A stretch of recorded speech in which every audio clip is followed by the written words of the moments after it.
I'm back with the longest retired drivers video that we've had. This is number 2. We're down to the final 2, the 2 best seasons, 2004 and 2014. Number 2, probably just as good as the other one, maybe just a little bit worse. Here it is.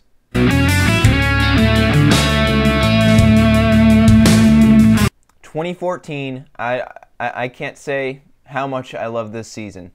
4 wins, the second most in a season. 12 top 5s, 20 top 10s, no poles. He led 383 laps, finished 8th in the points. However, that doesn't show how great his season was. An average finish of 12.2. He was at the finish in 34 races. You can see right here his point standings throughout the regular season, how he pretty much was top 5 for most of it until after Texas. But otherwise, he was top 5 in points for most of the season. But the start of the season didn't start out well. Some bad news for Junior Nation and the 88 team. There's, obviously with Steve just leaving, can you talk about your thoughts and, how long have you known and, what you think about the situation? Yeah, it's definitely a unique situation. And he actually included me in on the discussion before the end of last year. And I had a pretty good understanding, whether he knew or not what he was going to do. I had a pretty good understanding what his decision was going to be when I left Homestead. So I've had have time to really wrap my brain around it, and it was hard because we are such good friends, and I really do enjoy working with him, a lot. But at the same time, I'm happy for him because it gives him the opportunity to spend time with his family. It's something that's really important to him. I'm not worried about this season and how focused we may be. I know that he's really good at separating things and keeping things compartmentalized, as Jeff Gordon likes to say about Steve. So I know that we're going to be fine as far as how we'll compete this year and how dedicated and how dedicated he'll be and how he might move through the process of the season. I think that I expect us to do nothing less than improve on what we've been doing and steadily keep moving toward our goals and but it's definitely going to be emotional and difficult at times. Just because we really enjoy working together. So, but I'm excited about the year. I'm excited about our chances as a team. We got a great group of guys, and Steve's a great crew chief that's going to give us a good opportunity to try to win some races. And I think that the team based on the personalities and how well we all get along and mesh, and how much fun we really had last year, I think that everybody can buckle down and do their jobs, and I think we can do well. So our first race of the season is the Sprint Unlimited, where basically a lot of crashes have happened, and then it happens to Dale Jr. with 10 to go. Keselowski throws a block on him. He lets off just a little bit. Marcus Ambrose runs him over and puts him in the outside wall. And the yellow comes out, and Dale Jr.'s night is done. Looked like he had a car that could have won, and if not won, he could have contended for the win. And right here down the backstretch, that fire is back in him. We talked about the end of 2013, how that fire was kind of coming back. The fire happens right here, where he hits Ambrose to show his displeasure to him, saying, "Hey, what was that?" Even on the onboard here, he never lifted. He just went straight into Ambrose. And then, after the caution is out, not happy with Marcus Ambrose. Definitely displaying his displeasure there. And then we go to the Daytona 500. Maybe the famous race of the season for Dale Jr. He has had a great car all night, but with 4 to go, pacing under the caution laps, he runs over some debris. So you're saying, okay, just kind of get up behind the pace car, it'll fly off, trash bag or something, doesn't look too bad. But he gets up behind the pace car, and that's not what happened. In fact, it sticks more once he gets up behind the pace car. So he's going to have to either ride out or come down pit road and get it done. But obviously you're not going to come down pit road with 4 laps to go leading the Daytona 500 because he's getting up behind the pace car. And nothing's happening. In fact, it's getting tighter onto the car. and just kind of backing off the pace car now, still trying to get up there, trying to get as close as he can in case it can come off, but as you can see, not coming off at all. And the Fox crew actually says some interesting things about this incident. His dad hitting a seagull on the back straightaway, damaging his car. And Dale Earnhardt, still on there, it's getting hot. a mile from victory in a Daytona 500, tries to break the draft, cuts down a tire in turn 3 of the final lap. There's probably what he's going to run over and pick up right there. I'm surprised he didn't see that. I'm surprised that the spotter or him or somebody didn't tell him about it. But Larry, is that blocking the opening to the grill, do you think? That thing is huge. It's definitely over part of the opening, but here's what I would say. It's 2 to go, Yeah, right. but get that piece of trash on the grill. It might help him, you know, if it doesn't get overheat. Hey guys, this could be an advantage. He's only got to run 3 laps. That's going to make his car more slippery aerodynamically. He's in the front. This could help him a little bit. It's not going to overheat in 3 laps, I don't believe. No, I don't either. And I tell you, I think you're right, Mike. I think it'll help him. Well, especially with him being out front and getting some air into that grill. But yeah, the more you can block that up, the faster it's going to run down the straightaways. So here we go. Green-white checker. 2 to go for Dale Jr. He gets a great push from teammate Jeff Gordon. He had waved out the window, and Gordon gives him a push clear. So now Jr. can block whichever lane has the run. You can see they're side by side there as they go through 1 and 2. You can see he's pulling just a little bit. You don't want to have too big of a lead because they'll get a run on you. But here comes Keselowski to the top side. Jr. and spotter TJ Major sees that, so he kind of goes up a little bit there to make sure he can block that advance. No help on the bottom lane. Gordon and Johnson. They're in a 3-wide mess behind Gordon, so he's not getting any help. Now the top lane single file for the front 4 cars, and here comes the guy who won his dual race and the Sprint Unlimited, Denny Hamlin, looking for the Daytona sweep, something that is very rare, has not happened yet. Hamlin jumps to the bottom lane, going for second on Keselowski as the field takes the white flag. Dale Jr. leading the Daytona 500, trying to win it for the second time in his career and start off Steve Letart's final season with a 500 win. Letarte has never won the Daytona 500. He's looking for it now with Dale Jr. leading the field of ranks. See the gap he gets through 1 and 2. Hamlin, Keselowski trying to close in, and the Fox crew does an excellent job with this finish. Take it from here, Fox Sports. And Dale Earnhardt Jr., the Pied Piper of Daytona, trying to hold them all at bay. And Kyle Busch was trying to make a 3rd line at the top of the racetrack. Boy, here they come. Now, this is where it gets interesting. We've seen a lot of passes off turn 4 to the start-finish line, but that 88 is pulling away. Less than a mile to go.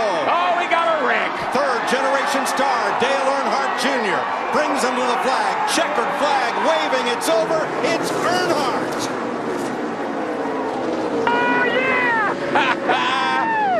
Good job, Junebug. Woo! Reed Sorensen's race ends up in a crash. Harvick into the wall past the end of pit road, and Carl Edwards 99 all torn up. Here comes Kyle Busch backwards across the start-finish line. Backed her across. Now, the caution flag waved before Earnhardt took the checkered flag. Officially, the race ends under yellow. NASCAR will review I cannot believe it. Unbelievable. They'll review all photographic and video evidence. It'll be a while before we have an order of finish. Reed Sorensen is okay. Carl Edwards moving around in his car. The Pied Piper leads them around for the final lap. And then how can you take some bad luck? Get something on your grill with 3 laps to go, a piece of tape. You couldn't come down pit road and put a piece of tape on there and do any better. The black number 3 returned to Daytona this week. Where'd that big piece of black tape come from? The 11 is not clear. The 11 is not clear. It's a big wreck in the mirror. The 11 is not clear. Keep coming, bud. You're going to do it. You're going to win it. Right with you. You're clear. Checker flag. You win. Oh, yeah! Woo! We're going to turn this motherfucker down. Yes! Woo! Be careful, boys. Be careful. They're wrecking in the grass here. I love you, man. I love you. Thank you. What a day! What a day! Unbelievable! I can't believe it. I cannot believe it. Unbelievable. There were crash cars on the front stretch, so be careful there. But other than that, show me something. God, I want to see some donuts. I can't believe this. This is better than the first one.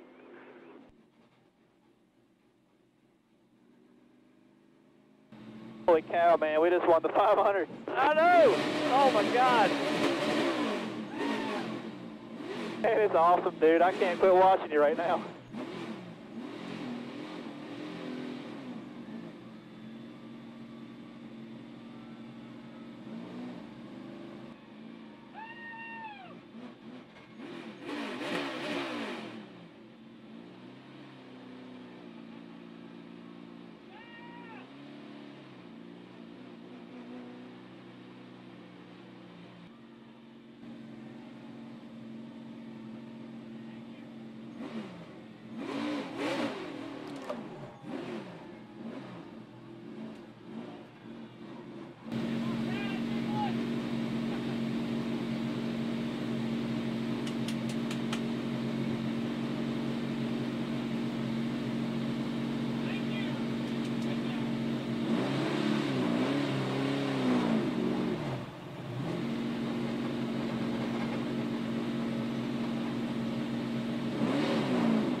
With a victory at the Daytona 500, Matt Yoakum is there for the celebration.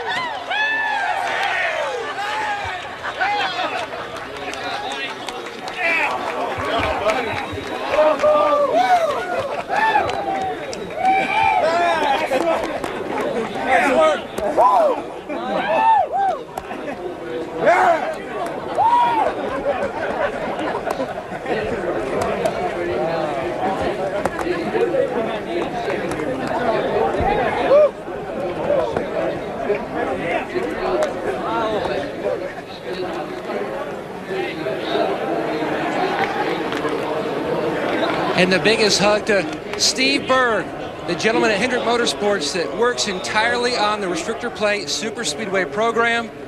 Dale Jr. 10 years ago celebrated out in the grass here at the Daytona International Speedway, his first 500 win. And a hug with the big man himself, owner Rick Hendrick.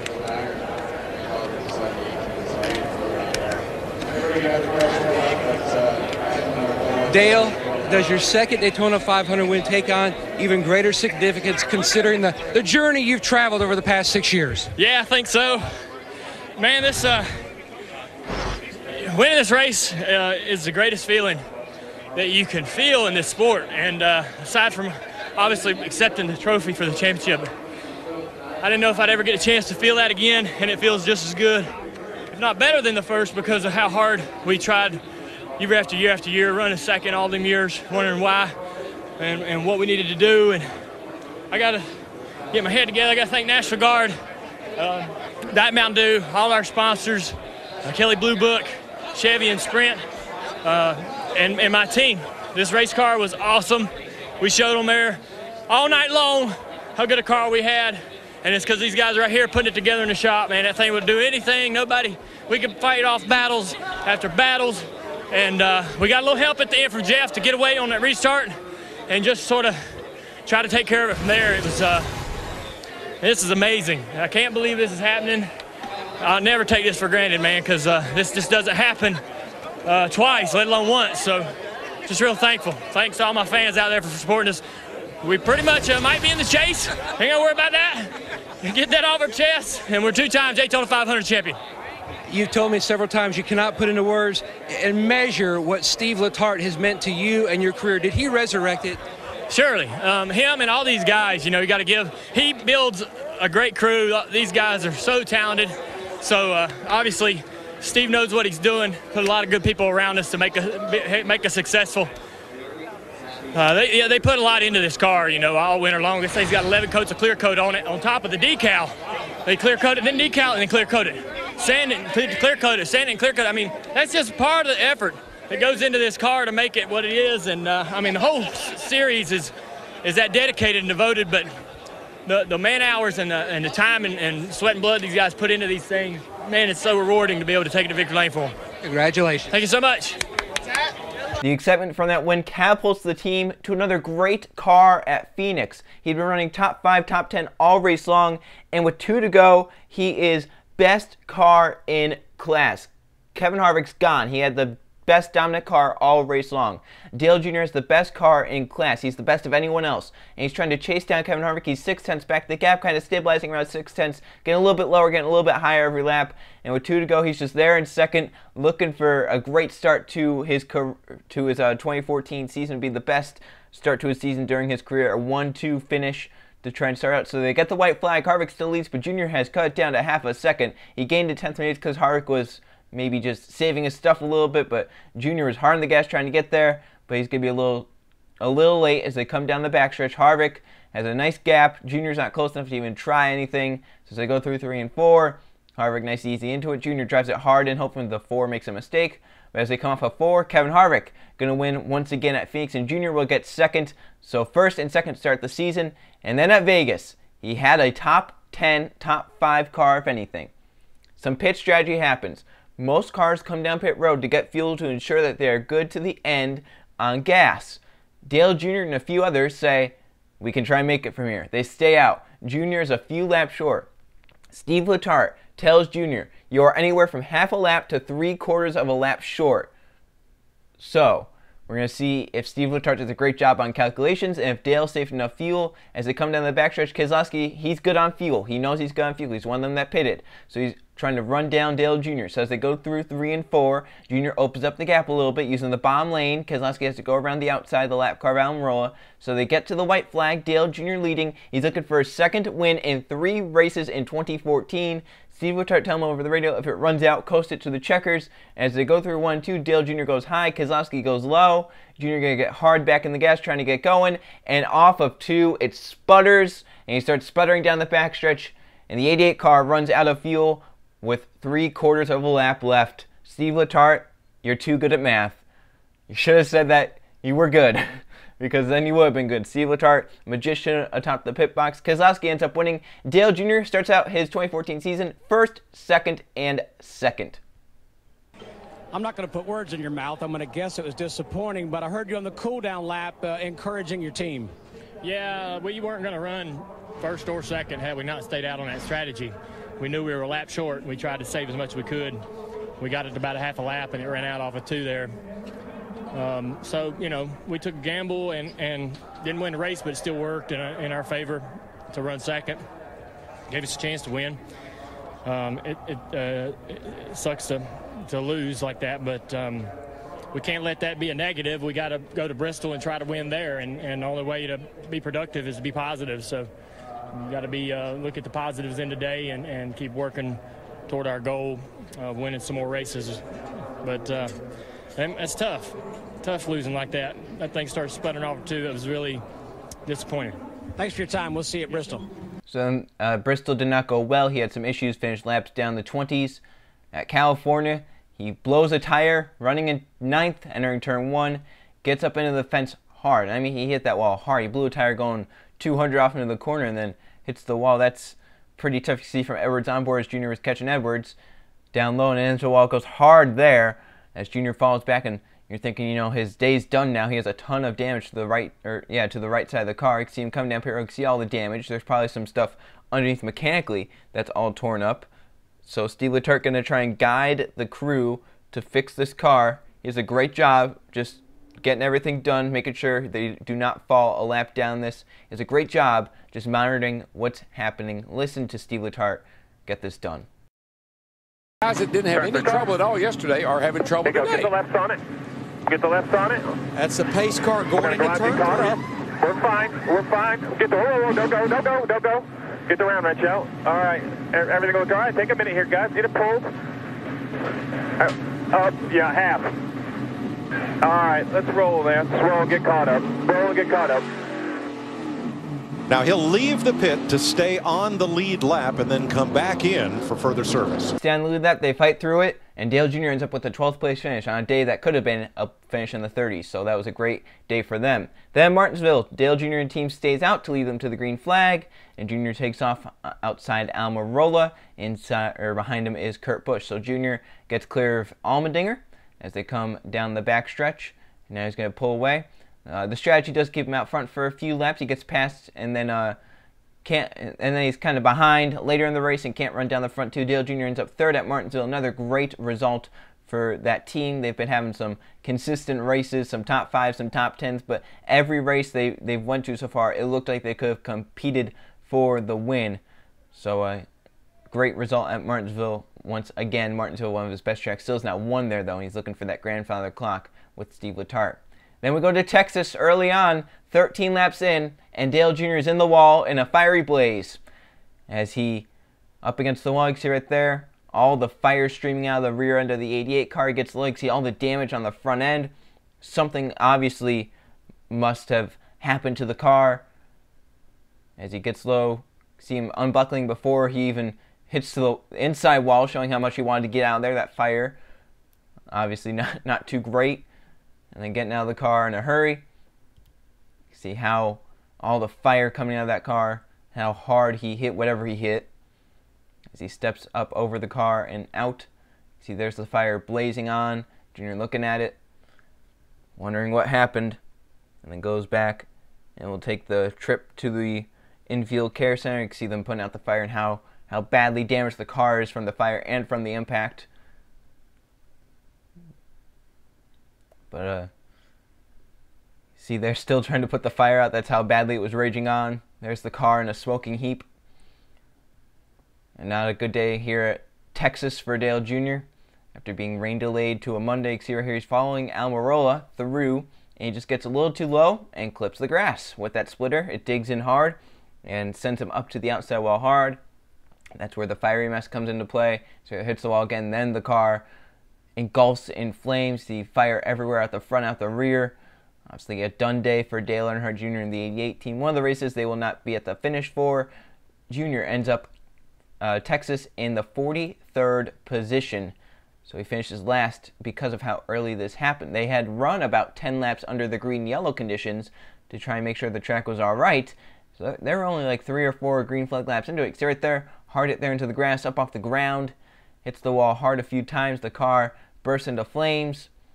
Junior in the car just trying to get down low, trying to get to the fire crews and the ambulance crews and whatnot, pulling the in-car fire extinguisher, trying to put that fire out because he's getting down low now, and he'll unbuckle himself before he even gets to that inside wall. That's how fast he wants to get out. He's unbuckling. He wants to make sure he's good enough. He's trying to put the window down. He hasn't even hit the wall yet. Then he hits the wall. Now he's going to climb out. He's going to get everything else off. He's going to climb out of the car. But just a tough day for Dale Jr. at Texas. We don't know how well he could have done because it happened so early in the race. It's not like he was running around 16th and this was like with 100 to go. This was only 13 laps into the race, so we don't know how Dale Jr. could have been during the race under race conditions. Could have been a top 5 car, could have been a top 10 car. We don't know if maybe he could have won it. But obviously a tough break for him as he gets up to the outside wall and takes full responsibility for the crash. Doesn't blame anyone else. He just blames himself. He says, I just misjudged it all. Listen to his interview where he basically just blames himself for it. I just ran into the grass on the apron on the front straightaway there. I was following a 43 and just didn't see the grass. Didn't know the grass was down there that close. With the way the A-post is in these cars, you can't really see that good to that angle. So I really didn't have a good visual where the grass was, and just got down in there pretty good. That's awful. Mud pretty heavy down, all that wetness. Is that really what kind of grabbed it? No, just you can't run through there. The way we got these cars on the ground like that. and just a mistake on my part. I just didn't know I was that close to the grass and just made a mistake. So then we go to Darlington. Dale Jr. is running third. A caution comes out, 10 to go. Cars are coming down pit road. Jr. is a pit stall towards the end of pits. So what does TJ Majors do? He sees Jr. Johnson take 2 tires. He goes, the 48 took 2, the 48 took 2. So TJ tells Steve, hey, the 48 took 2. Steve goes, all right, we're going to take 2 tires at the last second. He says 2 tires, not 4. They were planning on taking 4. They take 2 now since Jimmy Johnson took 2. So a fast 2-tire stop for Dale Jr. leaves in 5.5 seconds.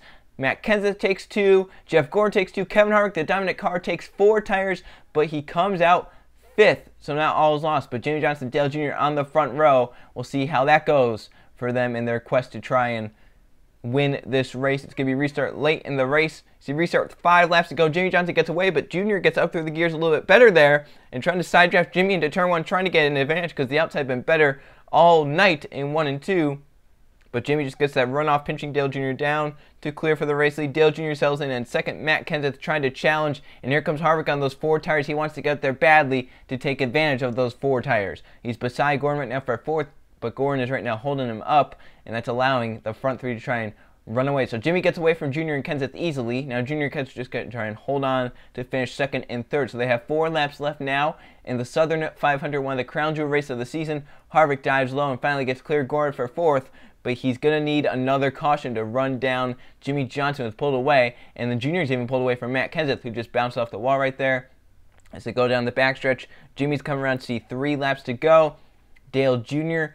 nowhere near him, not gaining, not losing much. But Harvick is a rocket. He might get to Jr. for 2nd, as he just got by Kenseth for 3rd right there with 3 to go. Harvick running down to 3rd. He goes. Jr. 2nd. Jimmy leading. But NASCAR must have thought this wasn't going to be too exciting of a finish, so they throw what is a caution flag. Debris in turn 3. One of those debris cautions late in the race. Then they have a restart, green-white checker. Harvick is on the inside, pushing Jr. forward.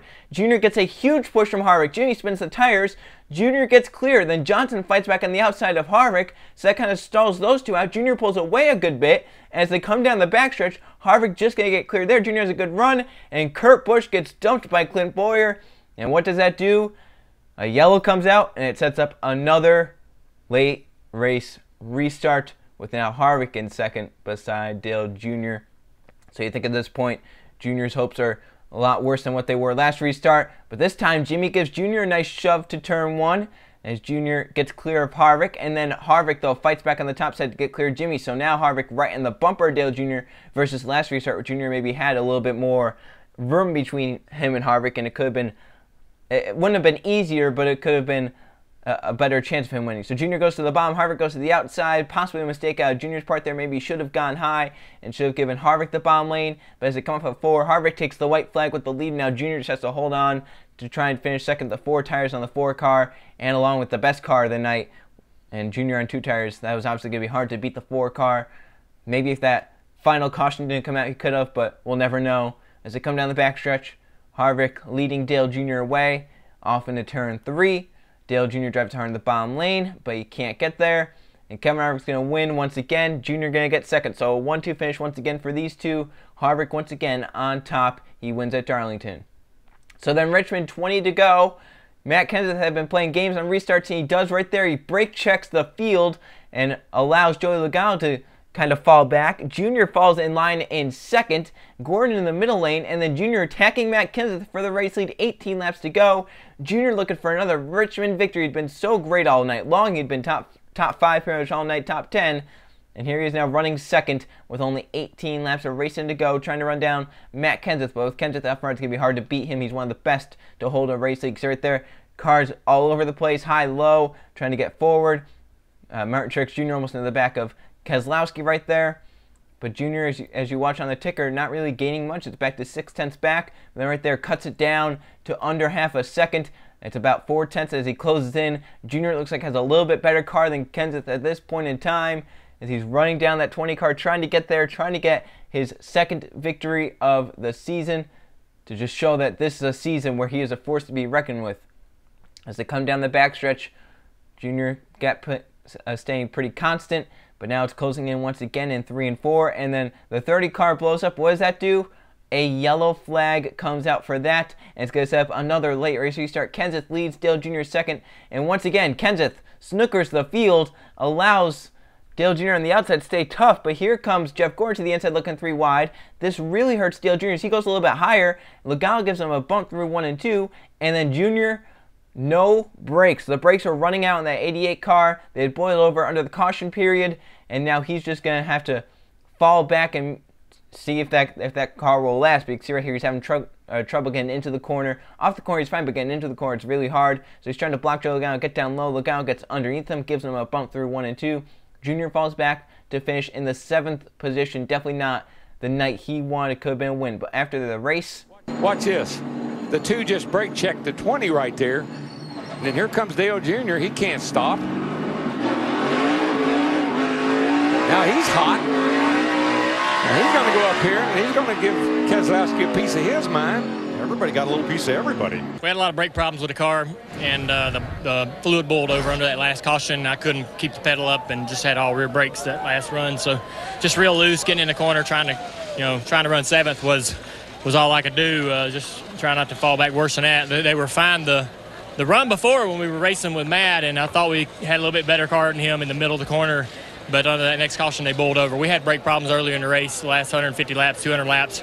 The fluid's black, and Steve says it's bowled over a couple times. So we got a lot of rubber build up on the brake duct and the grill, so they just got real hot. A lot of emotion at the end of the race, too.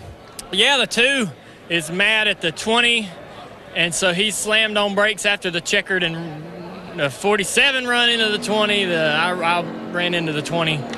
I don't know what that is all about. Get over it. That's all I can tell him. Thanks, man. Then we go from Richmond to Talladega. Dale Jr. winning at Daytona earlier in the season.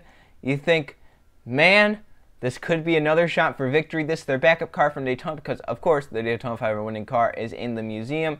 But you think this could be a shot for Dale Jr. to win once again. He's kind of got back to that Pied Piper status where he could just lead them around Daytona and Talladega easily. And right here showing again Talladega as he goes for the lead on the 21 Trevor Bayne. They're side by side, and no one gaining an advantage. Just one lane needs to get the push clear for that to happen. At Talladega, Jr. leads 26 laps as opposed to some of the other races. Daytona, he led 54. Las Vegas, he led 51. Martinsville, 25. And then in Talladega, he leads 26 laps. So obviously, he wasn't as dominant as Daytona. He still had a good car, but he just wasn't leading as much as at Daytona. Big C right there, still side by side with Trevor Bayne as they go through 1 and 2 and go to commercial break. Still side by side as they enter commercial, but once they come back from commercial, Dale Jr. has cleared. Now he's out front in the Aaron's 499 at Talladega. He's going to try and lead the field around Talladega and bring home another restrictor plate victory this season.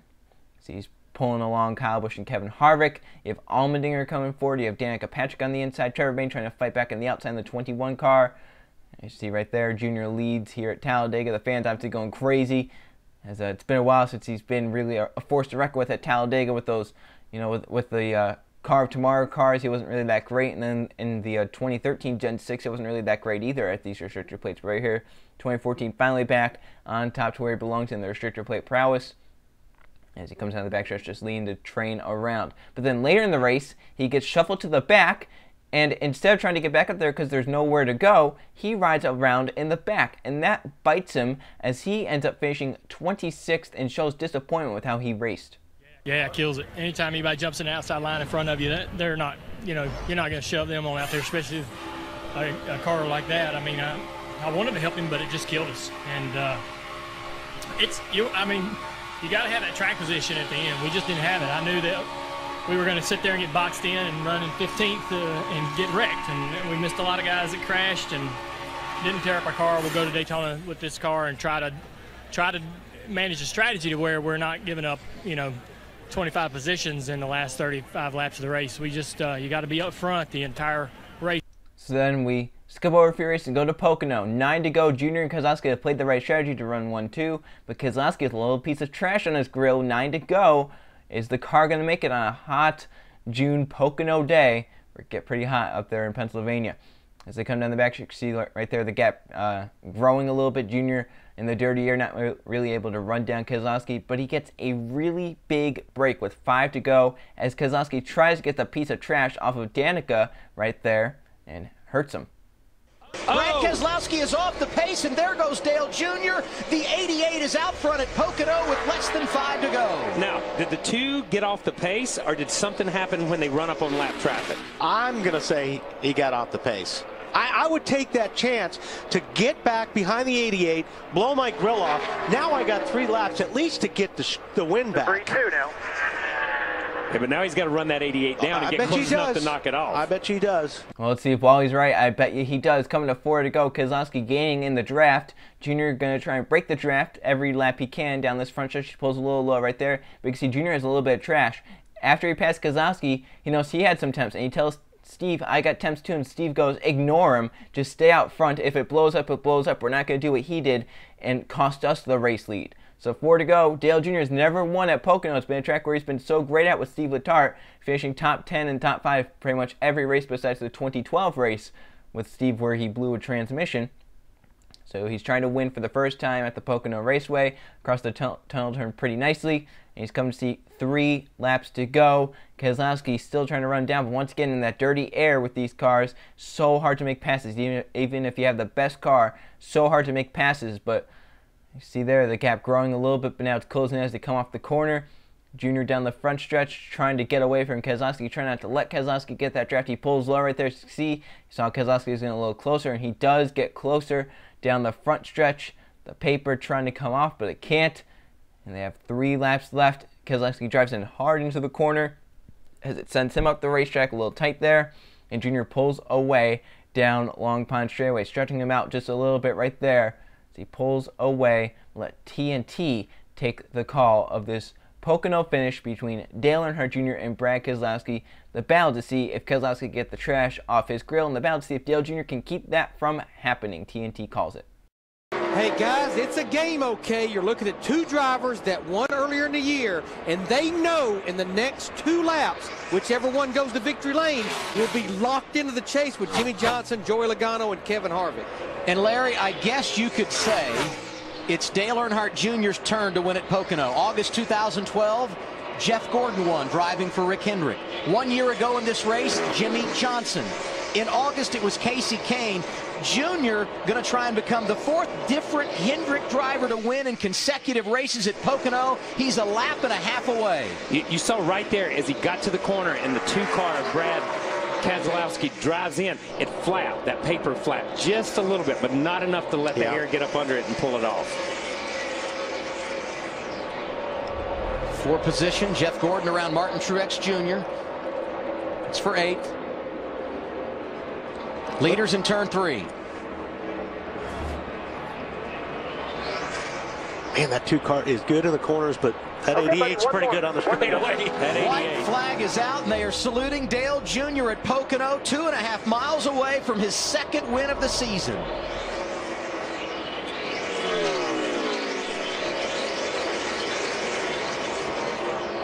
The strategy that these 2 guys employed to get to this point of the race, to get to that last pit stop, to put themselves in position, then to have trash on their grills, both of them, and to fight to try to overcome that. This has been an exciting race. Dale Earnhardt Jr. has been a runner-up twice here at Pocono. Top 5 in both races a year ago. Then it 2 drove it up off the tunnel. Driving it in as well. Off of turn 3 for the final time. You got it, bud. He won the season opener at Daytona. 2nd checkered flag of the year for Dale Jr. at Pocono. Good job. Awesome car. We didn't have the best car, but y'all did a good job, man. So as you can see what cost Keselowski right here, Danica Patrick up high running slow. Keselowski goes up behind to try and get that trash off the grill, and it hurts him. It slows him down way too much, and Jr. flies on by on the inside and gets clear for the race. You can see right there. You can see how tight it was, though, for Jr. to make that move. Not much room at that part of the racetrack. He drives down low, luckily able to clear before the tunnel turn. See how much momentum, though, Keselowski lost from that happening, how slow he was when Jr. run up on him. So here's Jr. down the front stretch saluting the fans cheering him on. I was there. Pretty great race to be at, if I must say myself. It was looking pretty dull. Looked like he was going to finish second once again in 2014. Been finishing second so many times. But as it turns out, it was ended up happening. I can remember looking down towards turn 1 with about 5 to go, just seeing Keselowski run up on Jr. I couldn't really see at that point, at that part of the racetrack because of all the campers down there. But as they came off of turn 1, you saw the white car in front of the red car, and you wondered what happened down there. But definitely a crazy day there at Pocono. The fans went wild. I went wild. And as he comes down the front stretch, saluting the fans out the window, he's going to go collect the flag and then go do some burnouts on the front stretch. See right there, down the front stretch. Second win of the season. It's the first time he won multiple races in a season since 10 years ago, 2004, where he won 6 races. So just showing how special this season is compared to others. This season was magical in terms for Dale Jr. fans here. They're doing the burnout on the front stretch. It's going to be a pretty good burnout as the fans cheer him on. You'll see from this clip fans cheering him on. Jr. doing those burnouts, and they're pretty good as well. Through the smoke, we'll go to his interview in victory lane. And Dale Earnhardt Jr. is a little busy right now, Adam. You know why? He's on the phone with Mr. Hendrick. He hands the phone back. Steve Letart's already given him a congratulations. And I'm going to bet there's a shower coming right now for Dale Earnhardt Jr.'s second win of the season.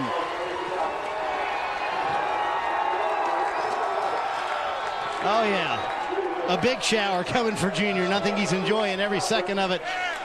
Get him to hop down here. He's going to enjoy this one with the guys. The unexpected ones are the best ones sometimes, aren't they, Junior? Tell me about how much you knew about Brad's issues with the overheating and all that, and he let you by. Well, he didn't want to let me by, but I don't know if his motor was going to make it. But it's unfortunate for him, and he had me beat. I couldn't get to him. Just real hard to pass here.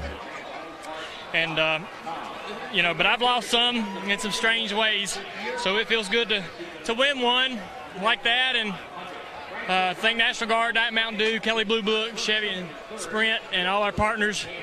Thank Rick and Linda and my team. What a great bunch of guys. We always, you know, have to thank those guys. But man, when I'm talking about my team, I really mean it. I mean, them guys are a hell of a group. Obviously, Steve Letarte, everybody back home watching. I don't have much to do tomorrow, so tonight's going to be a long one. I bet it is. Now, Brad got behind you. He wanted a little bit of help to get that paper off. You weren't about to help him more. You were kind of breaking the draft, doing everything you could. Yeah, he knew I wasn't going to do that. I mean, I got to try to win the race. We had a little temperature on our car, too, at the end. I don't know whether we had something on the grill, but Brad definitely had the better car, and I'm definitely owning up to that. But we won the race, and we're definitely going to enjoy it. It goes into the books and helps us toward the chase. And we were there all day, running great. We had a fast car, just never really got that track position till the end, and you got to be there. So we were, and somebody had a mistake and had an issue. So we capitalized. I'm real proud of my team, and especially Steve Letarte. This is his last year.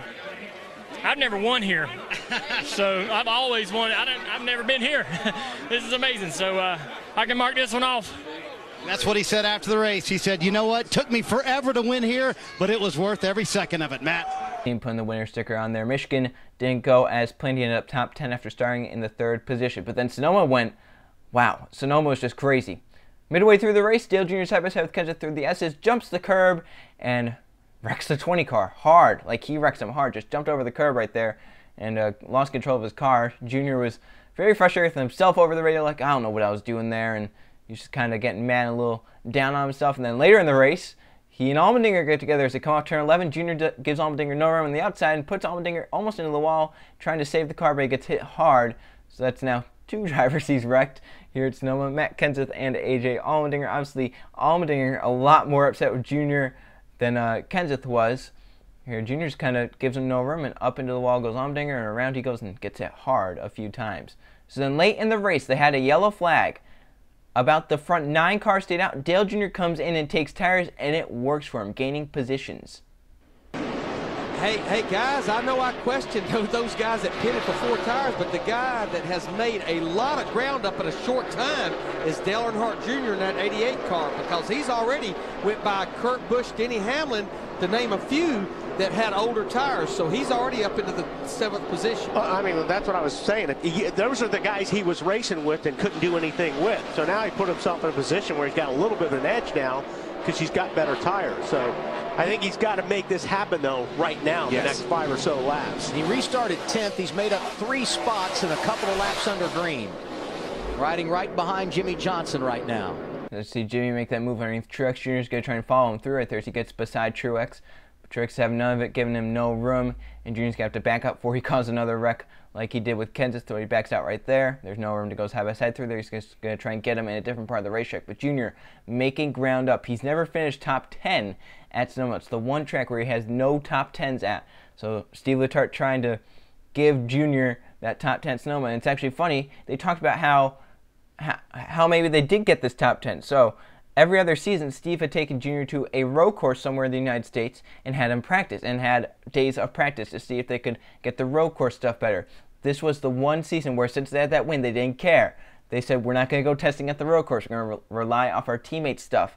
They do that, and they've run superb. They were running top 10 all day long. It's not like they got the tires and then they ran up inside the top 10. They were top 10 all race long. These tires allowed him to pass cars to get further up inside the top 10 than where he was before. So here as they come down the hill, Jr. closing in on Truex, trying to get that position. He's trying to move up to 6th. He'll be one spot outside the top 5. So let alone never finishing a top 10 at this track, he can get a top 5, his first top 10 and his first top 5 in the same season. He drives on Truex, trying to get underneath him in turn 7. He does get down there. Truex gives him the spot. Jr. gets clear. He moves up to 7th, or to 6th, excuse me, trying now to run down teammate Jimmy Johnson, and then Jeff Gordon, then Ambrose. So right here you see into turn 11, Jr. drives it hard in, gets beside Jimmy Johnson, and then coming off the corner, a little bit of a bump right there to Jimmy. As they're not racing like their teammates, they're racing hard. They want to go, go, go. As Jr. has those fresh tires, he wants to use them now. He doesn't want to get held up any. He's 6th place. He wants to get up inside that top 5. He only has 12 laps left to make these tires work. And of course, this is the one track on the schedule where Dale Earnhardt Jr. has never finished inside the top 10.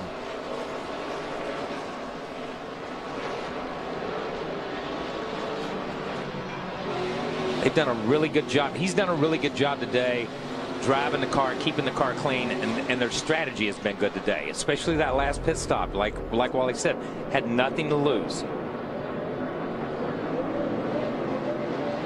There they are in turn 7.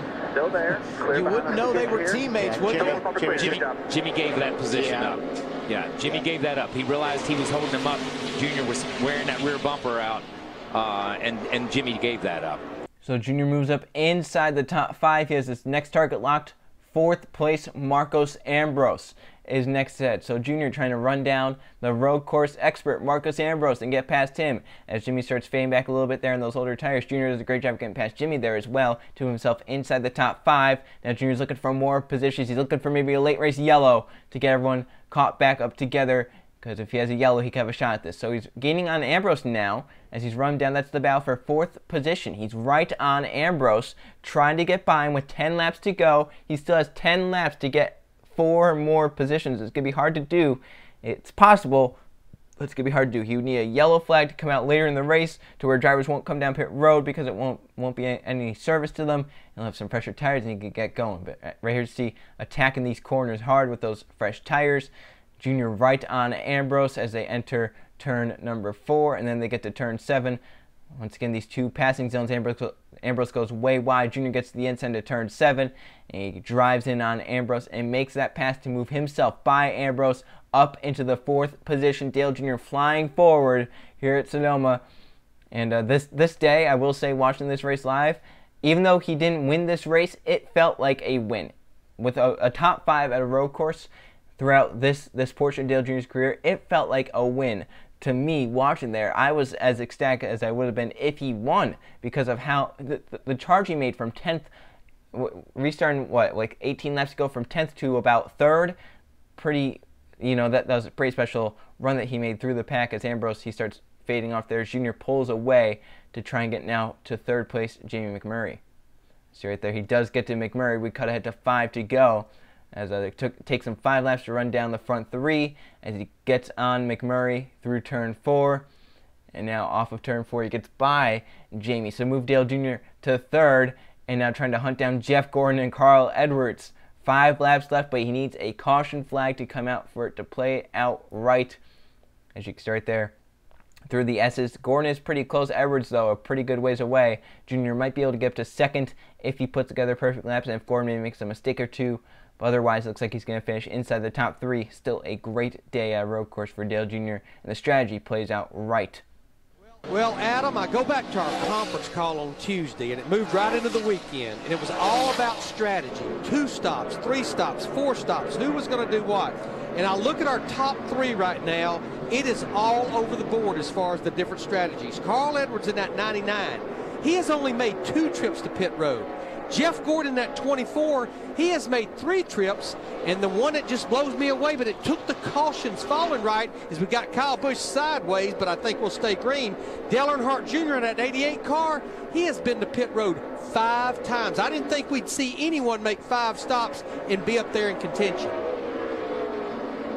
We said it was going to be a moving target, and you have to give a lot of credit to Steve Letarte, who, as we mentioned earlier, won here in 2006 with Jeff Gordon, and he has managed this weekend so nicely for NASCAR's most popular driver, Dale Earnhardt Jr., who right now is 3rd.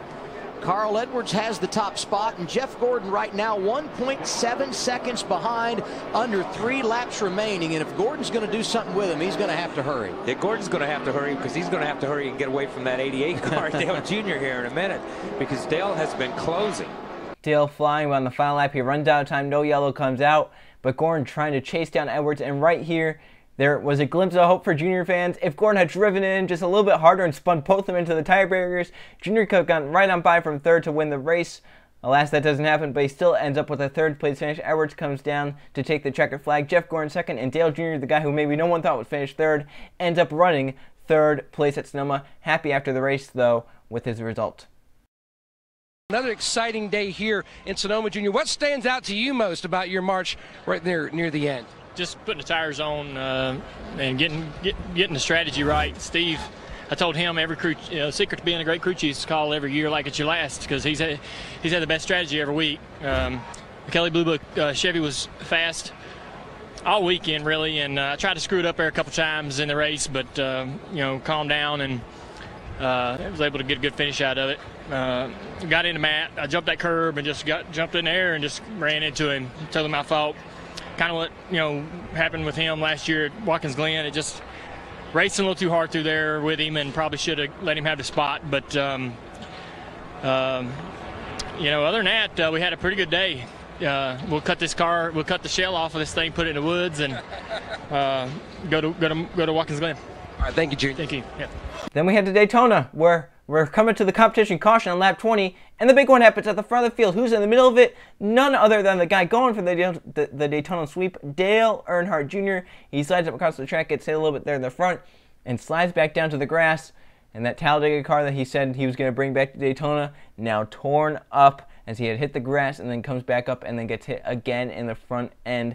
Nowhere for him to go in this crash as it happened right in front. They're coming to the competition caution. Literally, once they cross the stripe, a caution will come out for the rain that had happened. Gotta make sure all the tires are right, but they were coming to the caution, and the big one happens. Everyone up towards the front is involved. A lot of big names as well. You can see right there, Tony Stewart, one of them that's in the middle of it, Ricky Stenhouse, Jeff Gordon, Matt Kenseth, Jimmy Johnson, Kevin Harvick, Carl Edwards.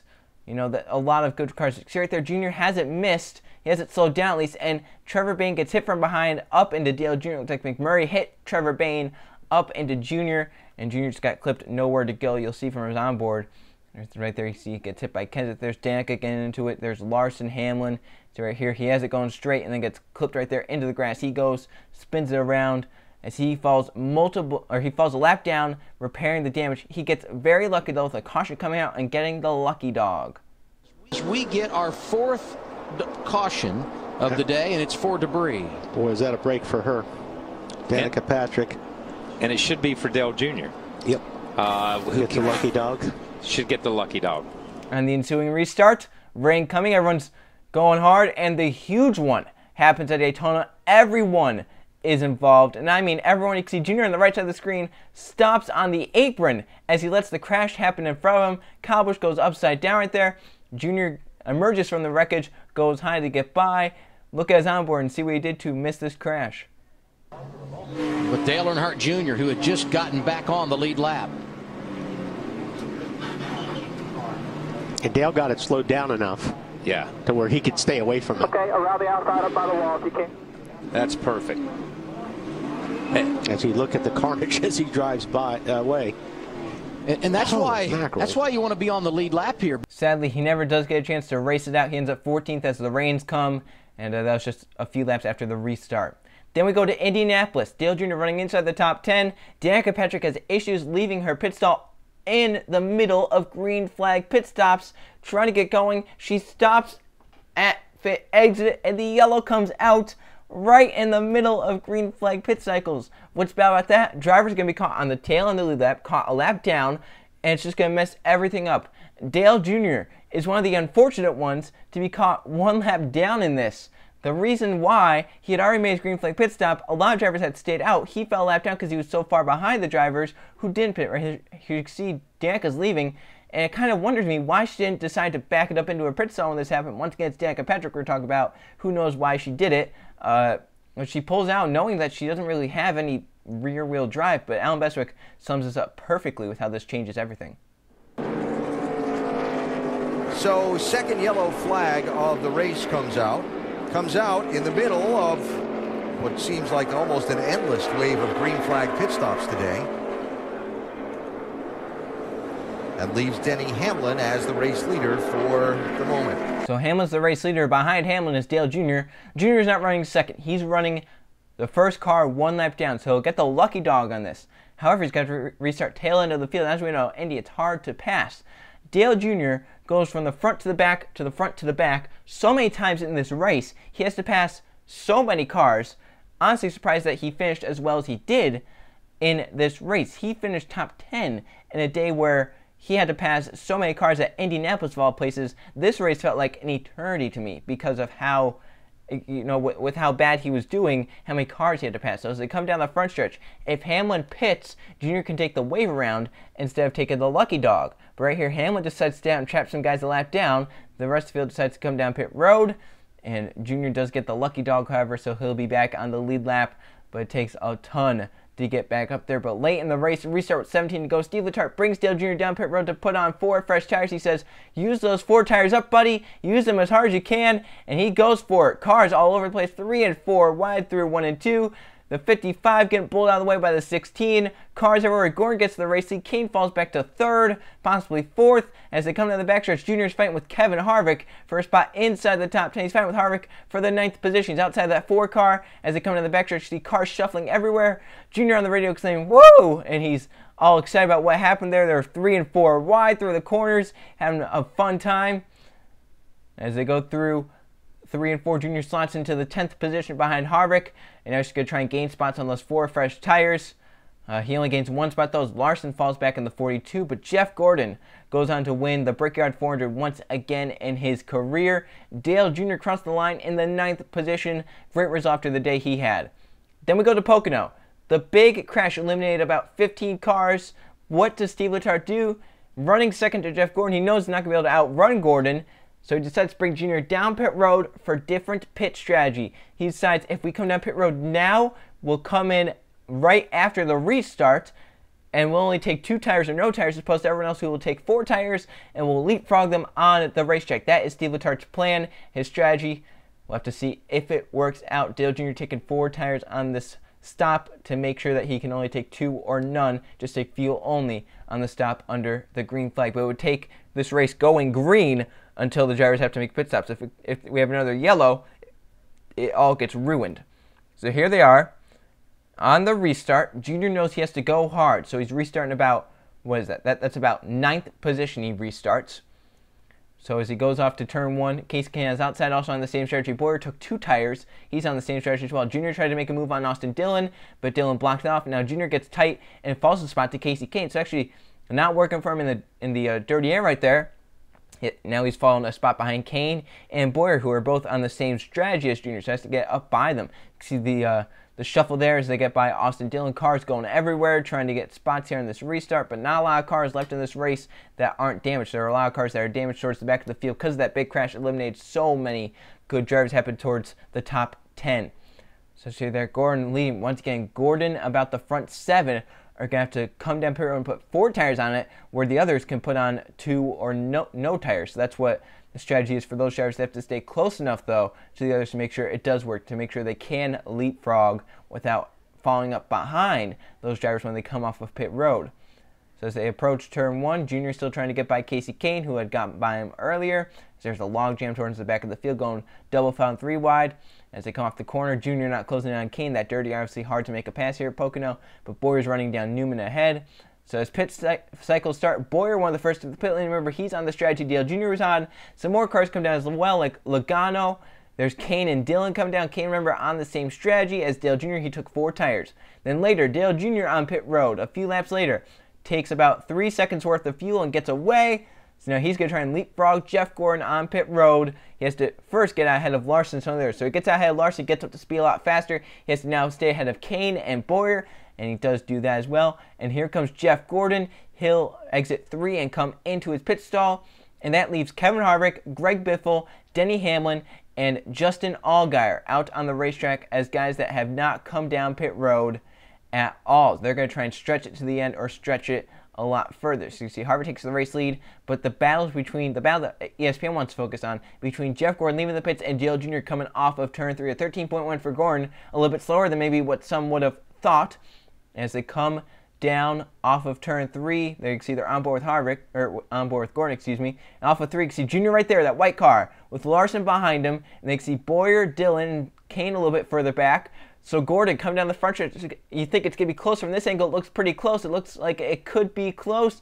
But as they come down to turn 1, Jr. is long gone. Jr. nowhere going to be touched by Jeff Gordon. Once again, he did not just take over the race lead, though, because 4 cars have stayed on the racetrack, hoping to try and stretch it to the end on fuel. Harvick and Hamlin, they're ones that possibly can. Greg Biffle might need a caution, and Justin Allgaier is out there as well, trying to stretch it on fuel. So those 4 could play spoiler in who wins this race. Of course, that's if a yellow does not come out. So Jeff Gordon, 8th. Now he has to try and run down Dale Jr., the best car of the race. Jeff Gordon is now mired back. He has to try and run down Dale Jr., and all that has happened as they go through turn 3. So they're showing Gordon, but Dale Jr. out in front of these drivers, out in front of Jeff Gordon, out in front of Kyle Larson. He's just got to try and run away with it. There he is right there. And a good lead. You can see how far back Gordon is. And Steve Letarte reacting to the strategy that happens. Yeah, it worked out just like he planned.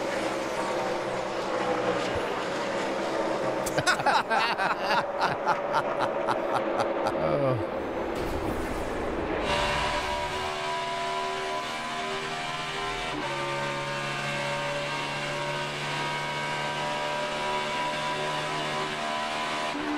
He's 24 seconds behind Kevin Harvick. Yeah, and the unknowns now are, can Kevin Harvick, Greg Biffle, actually Biffle will have to pit, Hamlin, and Allgaier, throw him in there. Yeah, he may not have to make another pit stop. So Jr. is getting a ton of time, but it helps him out when Allmendinger has an issue and Rex brings out the caution flag. He's now right with the front 4 and wasting no time getting to the bottom lane, trying to get by Greg Biffle as he jumps down to the bottom, trying to get underneath that 16 to turn 1. He does get down there. However, the inside on restart Pocono lately, not the best place to be. He does fall back a little bit, but gets a run off of turn number 1, gets right to the bumper of Biffle, trying to get by him, but he kind of gets stalled out right there as he gets behind Biffle, trying to look low. He'll finally get back up in line, as he's not going to have a run to get by. But now the cars that are on the same strategy as Jr., Bowyer, Larson coming forward. You can see Jeff Gordon falls behind McMurray and now behind Kurt Busch. So now Jeff Gordon fading back on the restart. Dale Jr. knowing he's opening up the gap to the next car that he might have to challenge with. But Biffle is the one that he has to battle right now, because Biffle out front, that clean air could pull away from Dale Jr. So right there through 3, Jr. a little tight, and he actually falls back to the clutches of Bowyer.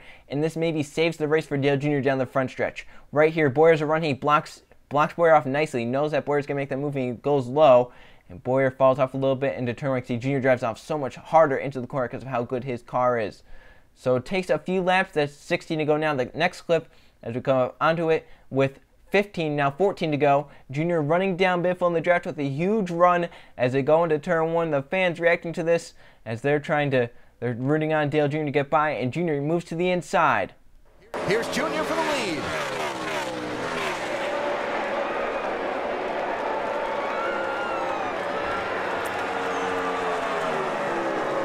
Clear, clear, clear, clear, clear.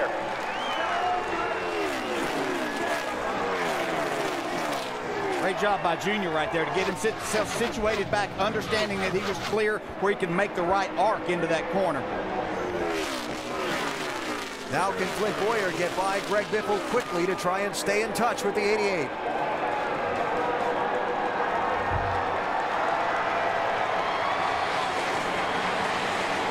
Got a few Junior fans here in the stands, wouldn't you say? Since everybody's standing up. So that clip is with 13 to go. And watch as Junior just extends the lead over the rest of the fields. They're caught behind Biffle trying to get by him. Junior on that cleaner now can just pull away. He's one of the 3 best cars of the race weekend.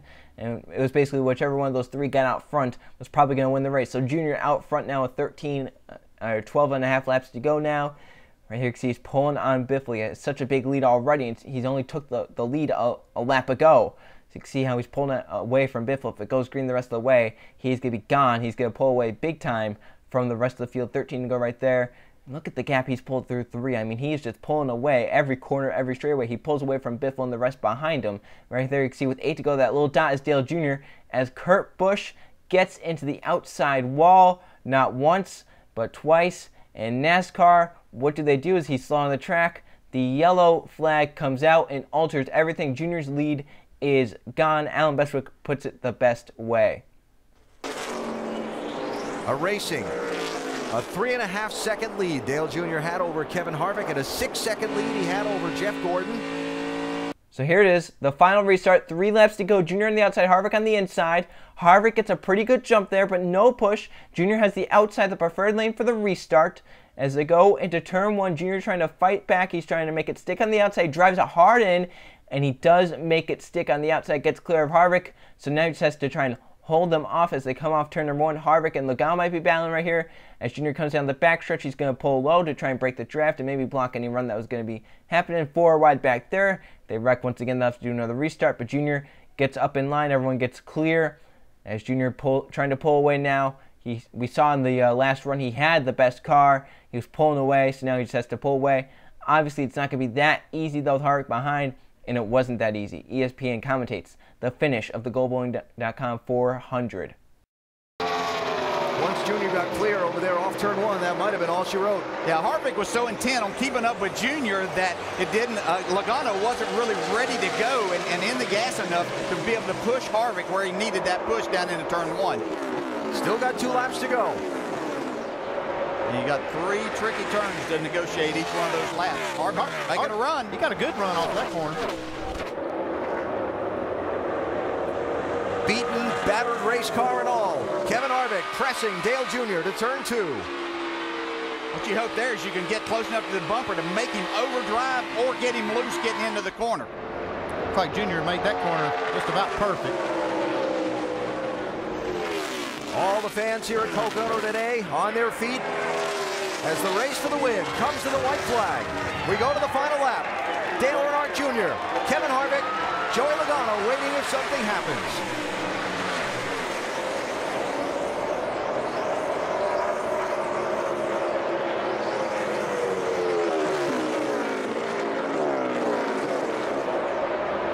Harvick, another big run right there.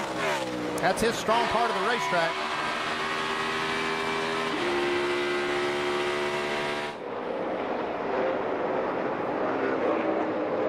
Half a lap to go. Nice corner by Junior. One more turn. Can he hold him off?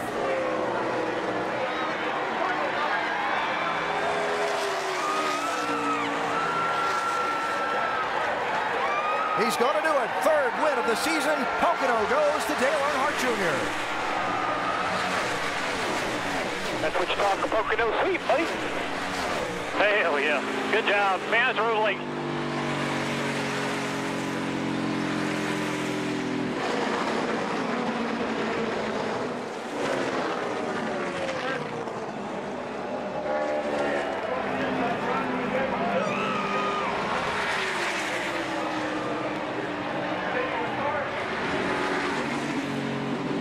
The season sweep at Pocono. Awesome job, man. Y'all are something else. Remarkably, a 5th consecutive win at this track. Celebrate. Y'all earned this one, man. Y'all win. for Hendrick Motorsports. And Dale Jr. had to work hard for that one in the final laps. Kevin Harvick applying some big-time pressure. I guess this makes him king of the 2.5-mile tracks this year. No doubt. But I tell you what, you got to hand it to Steve Letarte. He put his driver in position. He had to go get the job done. He had to drive hard there. But it was that call to come under caution, pit, get his tires, and then just take fuel as they went back green and get out in front of the rest of the field. And he could control things from there. That's one thing that Steve Letarte did. He assessed the situation of that, all those cars being eliminated by that crash, and knowing that that was the chance for them. So Junior gets the sweep at Pocono as he comes down the front stretch. He's going to salute his crew as his crew jumps up on the pit wall. He's going to high-five every single one of his crew members that runs down to that pit wall. Obviously very elated over this victory. It's his third victory of the season. Ties him with 2001 for wins in a season. As some of the other seasons, he only had 2 wins. 2001, he actually had 3 victories. But here's the most important guy to high-five, Steve Letarte, with that strategy. Once again, the strategy bring home another victory, another great result. Steve Letarte and Dale Jr. in their final season together. Is this their season to win the championship, to get Dale Jr.'s first career Sprint Cup Series championship? It's looking like the best chance for it at the moment. So there he's going to throw his helmet off. He's pretty excited about this. Even in victory lane, he's excited where he's down there with Dr. Jerry Punch. He puts his hat on there. But now let's go to victory lane where he's very elated about the victory he just had. Here he is, Dale Earnhardt Jr., the winner at Pocono.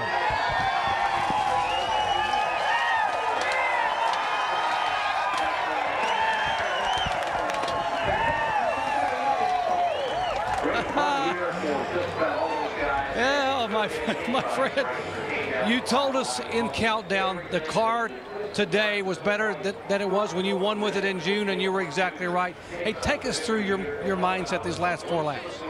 Yeah, just trying to hold them off. They were faster. My car, I was overdriving it and not rolling the center very good, and Kevin was getting me in turn 1 and 2. I just couldn't back it down. I was just way overdriving the car, so I could get him through the tunnel in 3. I was fine. Man, he could come through 1 and 2, and I wasn't driving the car right, but we had a fast car all day. Steve's strategy was perfect at the end. I don't know if anybody knew what was going on, man, but that was pretty awesome. It takes a really, really smart guy to understand how, what to do and to take those gambles. Sometimes they pay off, sometimes they don't, but I can't believe we swept Pocono. I think the 24 had a great car, and the 41 was fast all weekend, but we definitely went home from the last race and made our car better. So that's what I'm proud of this team for, is that they went and they didn't set on what we did last time. They wanted to get better, to be a faster car where we didn't have to get a little luck to win. So I want to thank National Guard, Diet Mountain Dew, Kelly Blue Book, Chevy Sprint, Michael Baker International.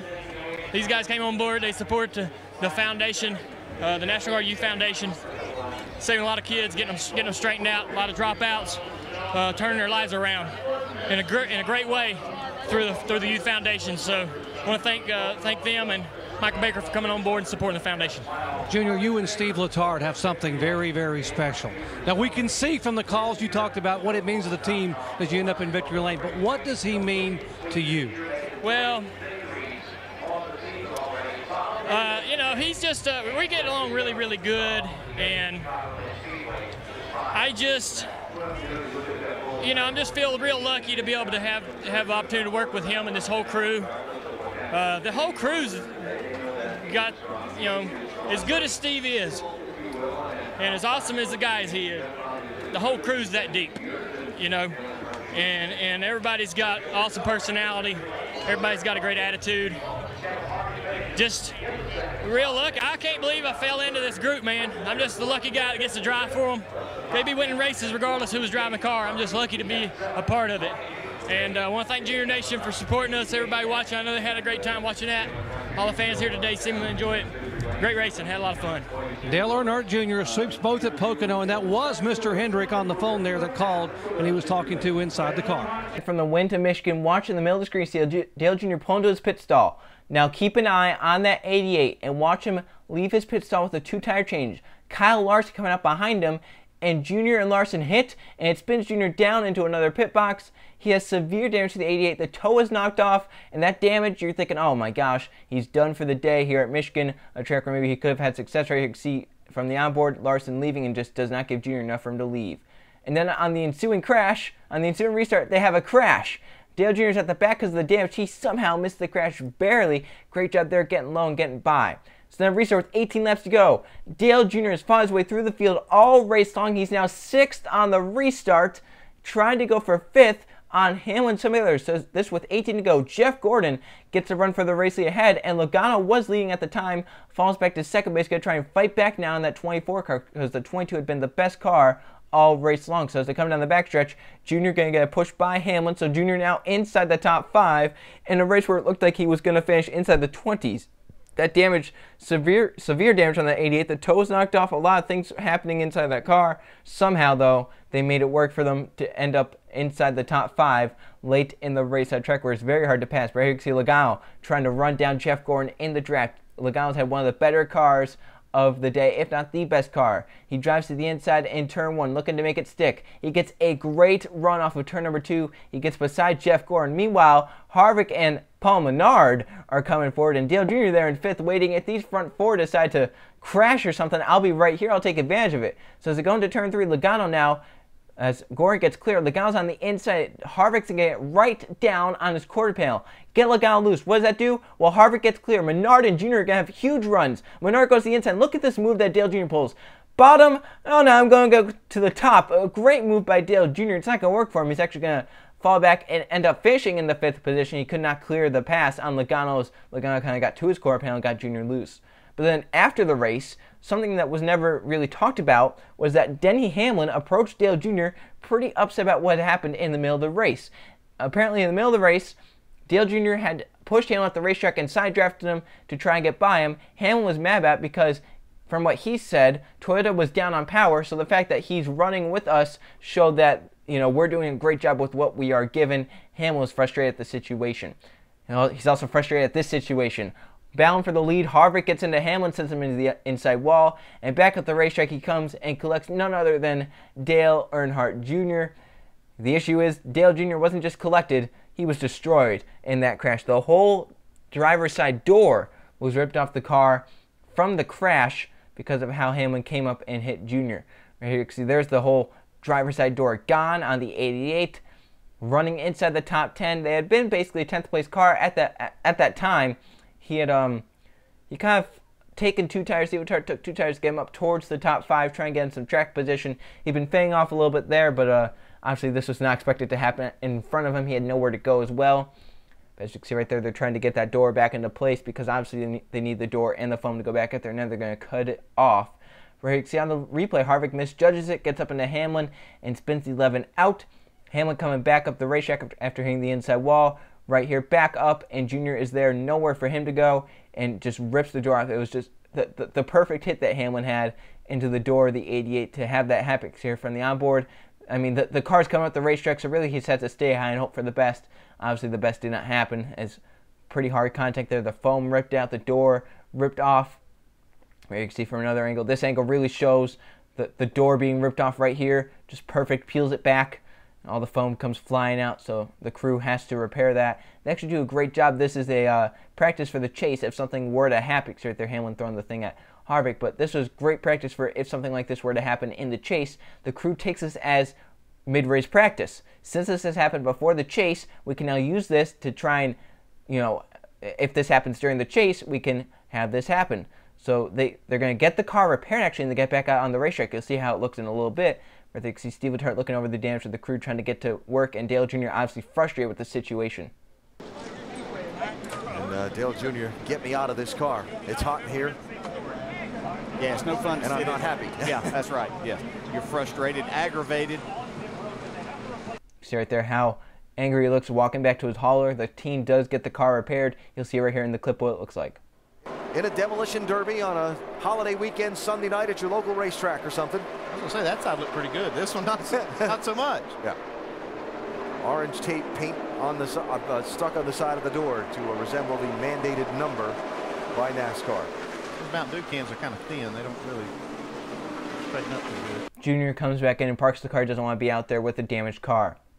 Late in the Chicagoland race, now we start the chase. 6 to go, Junior is running inside the top 10. He had stayed on the racetrack, and what do you know? He's one of the last cars that stayed out on the racetrack on older tires, so he's going to be eaten up by the drivers on newer tires. So he goes high, trying to just get a run, but those fresh tires eating him up. He falls back big time outside the top 10, as the battle up front is pretty entertaining. Larson and Gordon in a battle for second. Brad Keselowski gets away with the race lead as they battle for second, but drivers like Kyle Busch, Matt Kenseth, Martin Truex Jr. and others are trying to come forward on those fresh tires, trying to move their way forward inside the top 10, because once again, every point matters in this chase format. Getting eliminated, 4 drivers, the bottom 4 eliminated after this race right there. You see the crossover from Larson. Logano picks up a piece of trash off of turn 2 with 5 to go. That'll come into play at the end, so as they come down to the checkered flag, Keselowski, Logano blows up from that trash. He ends up 4th.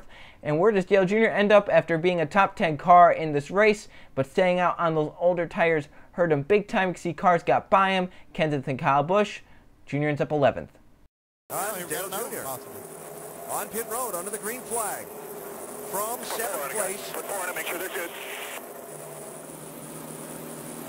Tire left loose, maybe flat tire, something. Jamie, what are they saying? That's what they are fearing, that it's a loose wheel. We just heard Mike talking about the problem with the 41, same issue, so they're going to change out these tires just to be safe, but they're giving up a lot of track position. They were moving forward, making adjustments for Junior where he liked the car better, so they'll work on the left side. When you have a loose wheel, best case scenario, change all 4, right, AB? I don't know which one it is, absolutely. Yeah, you have to.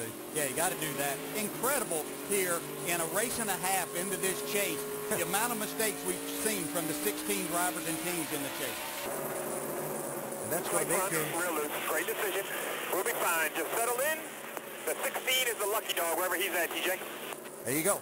Steve Letarte just told him what he needs to know. The car 2 in front of him, 16, is the first one to lap down Greg Biffle, and now they'll try and race for the free pass position should the next caution come out. Yeah, once the air pressures come up to Juniors, if that was his issue and everything's okay, shouldn't have any problem. Greg Biffle still really struggling with this 16 car today. Obviously, Loudon not starting off very well, but Junior knows Greg Biffle is the lucky dog, gives the bumper to Biffle right there as they go through 1 and 2, and Junior moves to the inside. Fresher tires, a better race car, as Junior's running into the top 10 when this happened, but just trying to move his way forward now, trying to get the points to make sure he doesn't fall out of the chase cuff, because little did he know Dover was horrible for the 88 team. They ran around mid-pack all race long and never were higher than about 15th.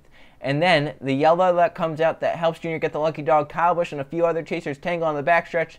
The yellow comes out, and I'm just going to include a funny clip of Kyle Busch using the infield road course.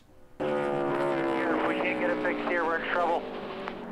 And they all just stacked up behind Kyle Busch after he had to check up for Kenseth. Yeah, and this involved a number of chase drivers. A lot of damage on at least 3 cars there. Dale Jr. got the free pass at the caution. He's back on the lead lap in 21st place. And being back on the lead lap, he's trying to make his way forward.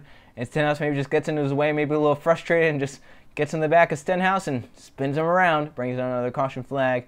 Junior obviously frustrated with what happened there.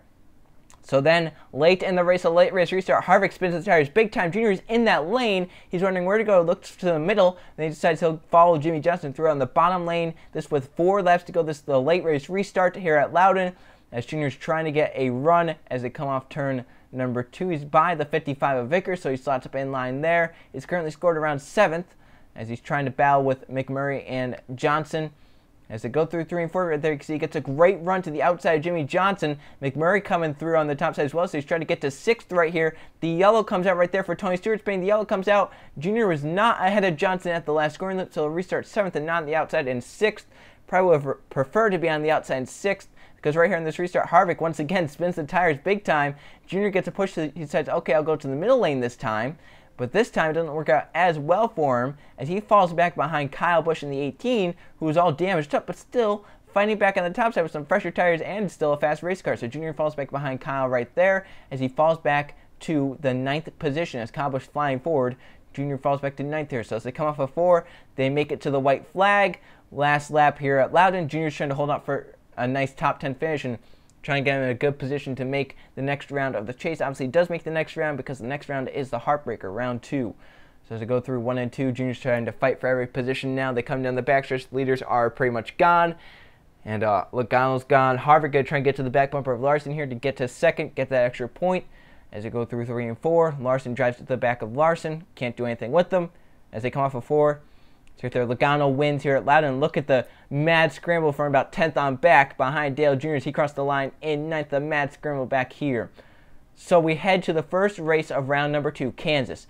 Dale Jr. running inside the top 5. He qualified well, and now he's racing well inside the top 5. Third on a restart. And as they go through 1 and 2, it's right here, Harvick and McMurray are side by side for the race lead.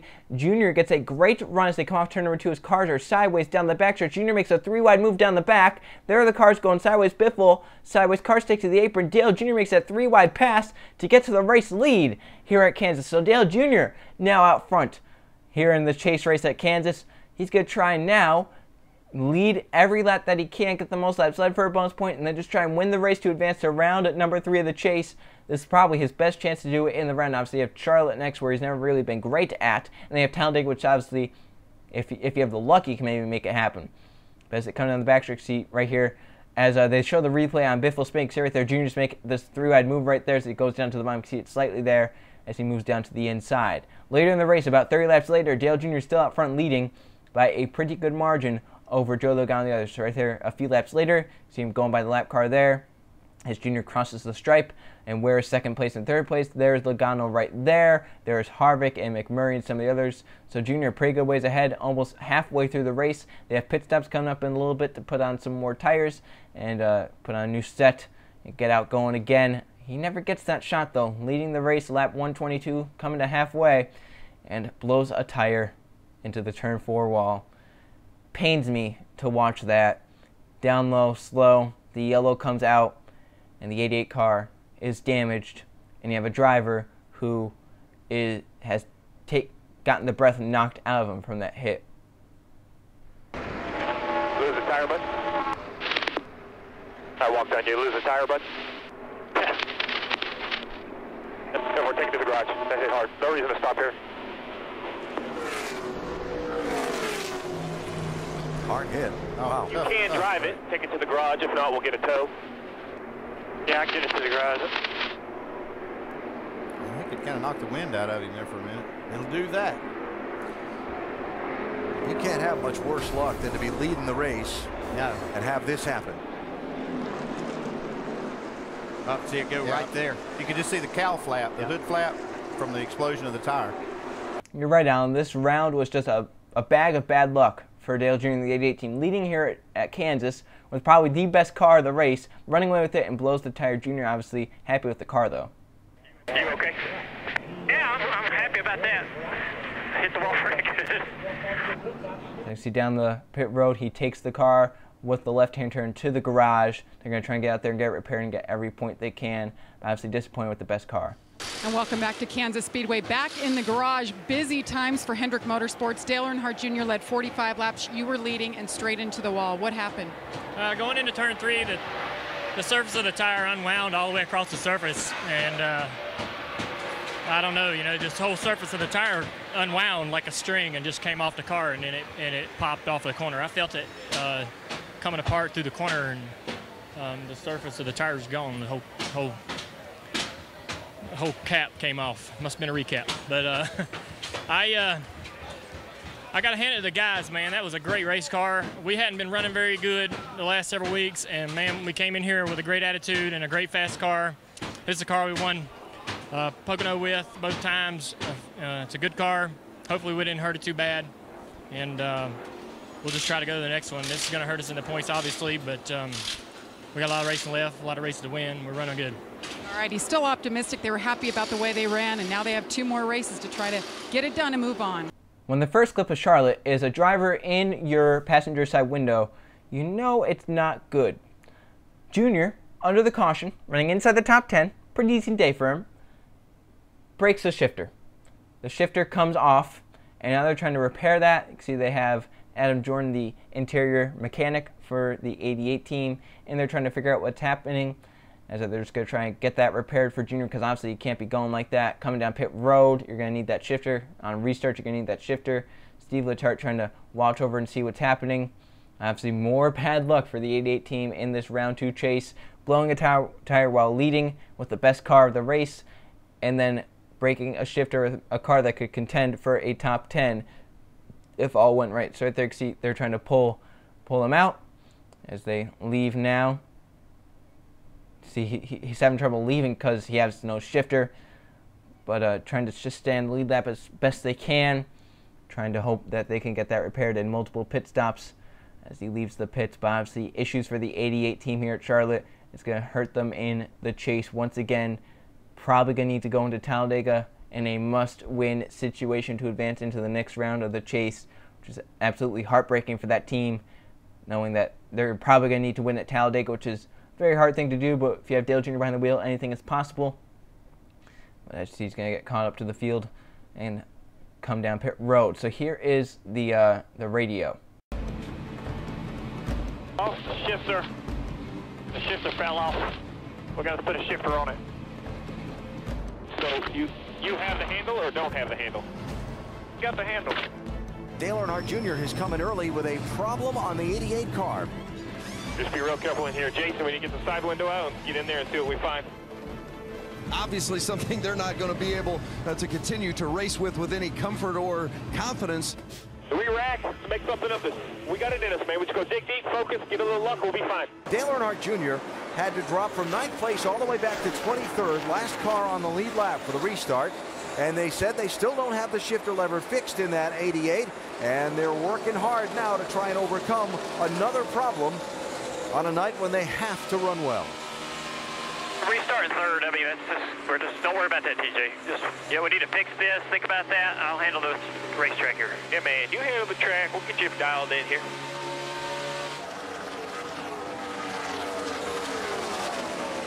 So Steve Letarte working on the plan and Dale Jr. working on the racetrack. And you see right now he sits back 12th in the championship standings after being in single-digit deficit range earlier in the race. Continuing to work on that broken shifter lever on Dale Jr.'s 88 car under this 5th caution of the Bank of America 500. Vince? Yeah, one of the issues with that too is what gear he has the car in coming to pit lane and how difficult it is to get it into a proper gear to make sure he doesn't speed on pit lane. They put a vice grip on the shifter. They go the rest of the race without talking about that shifter issue. But now with 16 laps to go, Jr. was a lap down. He's trying to stay out as long as he can. Everyone else has come down pit road. He's trying to stay out, hope for a caution to come out so he could come down pit road, get tires, and get back on the lead lap and try and salvage any positions he can out of this. But right now you can see he's losing a ton of ground. It'll only work out if the yellow comes out. They have 15 laps of racing to go. Jr. running 10th, but once he has not made the pit stop, he needs to come down pit road some point before the end of the race, but also needs that caution flag to come out for it to work out in his favor. See right there as they go through 1 and 2. Obviously very slow. The car's still not handling right, but handling all right for now on the older tires. As you see Larson flying on by him. Kasey Kahne, his teammates going to go flying on by him. There's the 41 of Kurt Busch coming through.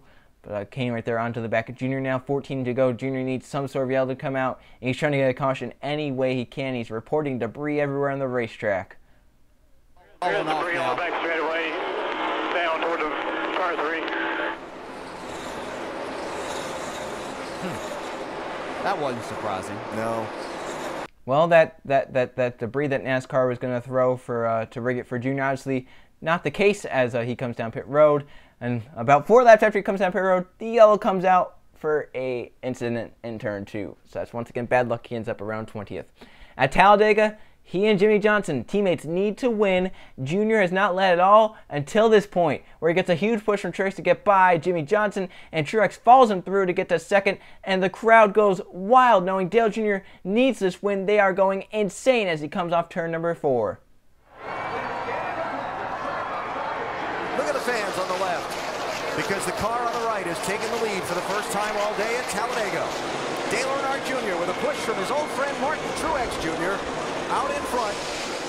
Bonus point for lap led for the 88. So you see right there, Jr. running in the race lead. He needs this win. He needs to advance. He's about 33 points below the cut line even after Charlotte. So he just needs everything to go right for him. He needs to win because, once again, win and you're into the next round of the chase. And we're just going to try and get the field single filed out with Truex and Jimmy. You can see Danica Patrick coming forward and some of the others. As they go through 3 and 4, Junior takes them down to the bottom lane, and Truex couldn't get down in front of Johnson in time. But right here, green flag pit stops happen. Some cars are on pit road as the rest of the leaders come through 1 and 2. The issue with that, cars on pit road will not go a lap down if a yellow comes out during pit cycles. And what happens? Well, Junior's still out there leading the race, and a crash happens on the backstretch. The yellow comes out, the drivers on pit road saved by that, as they will now stay on the lead lap. They have their pit stops done so they can merge around to the front of the field while these drivers have to come down pit road. Big crash chasers involved. But then later on the restart to try and get back forward, Junior pushing his way forward, trying to get back up to the race lead after falling back on pit cycles, and he makes a big daring move in the middle lane. Dale Jr. going to shoot the gap up the middle, 3 wide.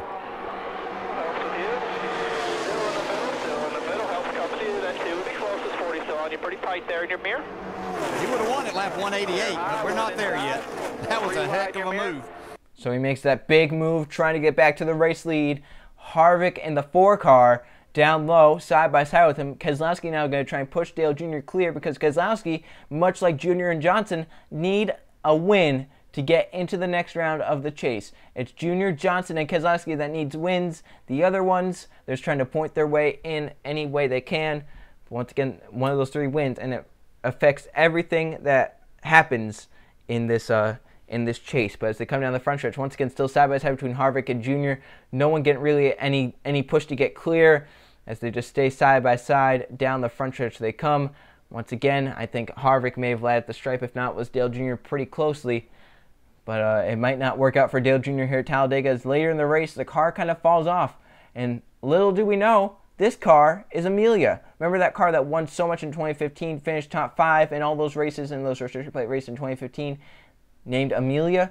This is Amelia from the crash. Steve Letarte built Amelia. Greg Ives improved on Amelia. And the car actually does look pretty all right. Doesn't look like the Amelia domination right there starts falling back. But once again, car was pretty good in the day. It just kind of fell off, and maybe got some red gauges at the end and could never really work his way forward. But he was working his way forward at some points in the race, as we'll cut ahead to later on in the race right here. See, Junior starts falling back in the middle lane. No help. That middle starting to fade back. The inside lane starting to be pretty prevalent here as the field flashed on by. So then 15 to go. Excuse me. Pit stops happening. Basically, the whole field comes in. Junior one of them. Harvick gets spun around on pit road with contact there. Larson gets hit as well. So Harvick spins around. Some cars stayed out on the racetrack. The cars that then stayed out pit this next time by. Caution is out. Kyle Larson spun coming off the pit lane. And the yellow flag is out before all the green flag pit stops have been finished. So right there you can see it shuffles a ton of cars back that were on pit road, or that were on pit road before the caution came out. They get stuck behind the cars that were on pit road when the caution comes out.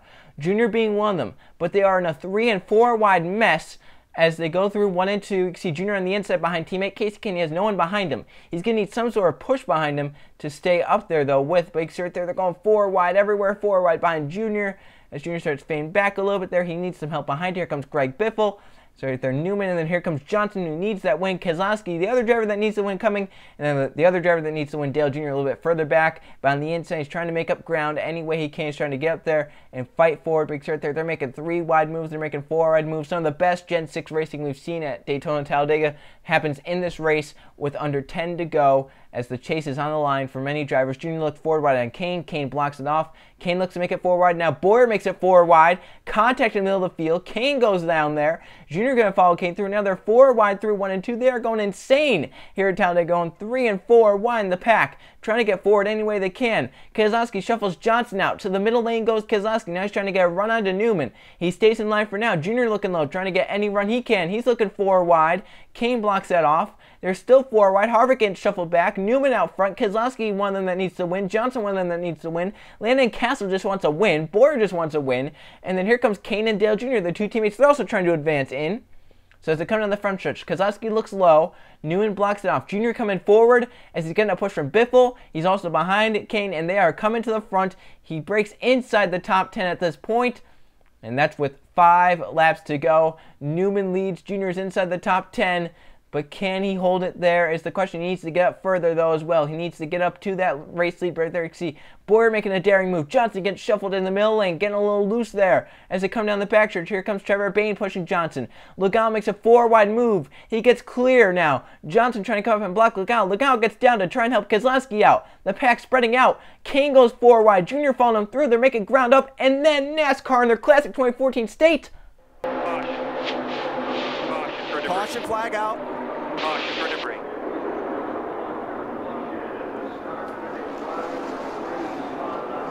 And we're not done yet. Wow. Caution for debris on the yellow line. I don't know why you would throw that when they're going 3 and 4 right, but that sets up a green-white checker, as NASCAR wants all those green-white checkers. Dale Jr. goes up to the outside lane. He's restarted around 16th. He knows that's his only shot to win. He has to make a move now. 3 of the 100 cars go up top. Johnson, Kahne, and Jr. They're going to try and make their way forward any way they can. It's probably not going to work out for them, but we'll see how it goes. Down the backstretch, well, we never get to see how it works out because Jr. gets spun around on the backstretch, and his round 2 luck continues. The blown tire while leading at Kansas, the shifter running inside the top 10, and now getting shuffled back at Talladega and getting involved in the big crash here at Talladega, and his chase is now done. Dale Jr.'s championship hopes for 2014 down the gutter in round 2 because of the bad luck he's had. See there through the grass, the car damaged pretty well, and his chase is done after that crash happens. No way he's going to be able to make it up to the front and win the race. Right here, you can see on the replay, going to push from Greg Biffle and just gets spun around right there into Menard. Menard comes up, gets a few others. Jr. obviously gets damaged from a few cars hitting him and then spins up and gets to the outside wall pretty hard, and then he comes down the banking, gets into the grass again. So it's just a whole mess for Dale Jr. here with 2 to go, and it sets up another green-white checker restart where Keselowski gets out front to win, and Johnston gets shuffled back to where he doesn't have a shot to win. Right here you can see from the, just looking down the backstretch angle, Biffle gets a little bit of a bump from behind and kind of goes up and gets into Jr. right there, and just spins him around into Menard, and then it's on from there. The big one happens. See some chasers avoid. His car spinning everywhere. Jr. comes up and slams the outside wall, comes down the racetrack. It's obviously heartbreaking for Dale Jr. the season where everyone said this is his best shot to win a cup title in a long, long time. His best season in a long, long time. His best shot, and it ends in a round where nothing went right for him. You can see right here from the onboard as Biffle getting that push, kind of maybe a little too big of a push, and spins him into Jr. Jr.'s trying to hold the brake, not hit much, but then he does hit the outside wall pretty hard. His chase done. Obviously very disappointed in his interview and not knowing what happened, just wants to go out and win more races now. Here's his interview. He climbs out of the car, finishes 31st. He finishes 31st here today, and getting out talking to Stevie Letarte and talking about what happened on the racetrack. Junior, looked like you had a really good car, led some laps. What happened on that restart where you got turned? I don't know. I'd like to see a replay of it. We was just running along there behind the 5, and I don't think I changed lanes or anything. I was following him on the outside and just got hooked in the quarter panel. We had a real good car most of the day. We got real loose on one run, kind of shuffled out. I'm going to show you what happened here on the restart. I guess the 16 moved up into us or something there. I thought I was sort of going straight. I don't know if we were 4 wide or whatever there, but hard for the spotter to help me back there if is there anything else I could have done. But we was just sitting there running straight there, and it's just hard racing. That's the way it goes at the end of these races. We weren't in a good position there in the back. Yeah, looks like he guys kind of hooked me a little bit. Maybe I came down, I don't know. It looked like you had a good car. You were trying to draft up there with a 27, but the car didn't seem like it wanted to suck up. Was there an issue with the car? I ain't real sure, really. We had some red gauges there. Different things, doing some different stuff at the last probably 60 laps of the race. Some gauges weren't really reading really good, but I don't know if that was costing us any power. But we had a good car when we could lead, when we could get up front. It's just so hard to once you get shuffled to the back, try to make some moves. Just couldn't really get anything put together to get back up there.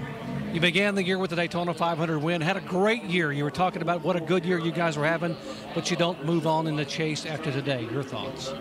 Well, we'll just go try to win some more races for the year's out. That's all we got left.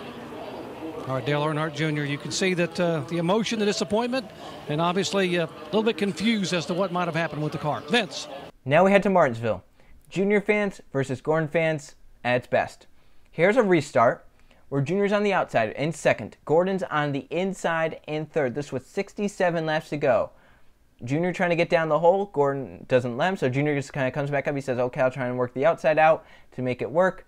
He stays to the outside. Bowyer, once again, cannot make that work on the outside. Martinsville, very hard to do that. So Gordon fills that hole, and he'll get to second here. Junior falls back behind Gordon, but he does get down in line as they come off turn number 2. You can see Gordon gets a great run, and Junior says, okay, I'll jump down line. Junior to third now. The yellow comes out for a big crash on the backstretch.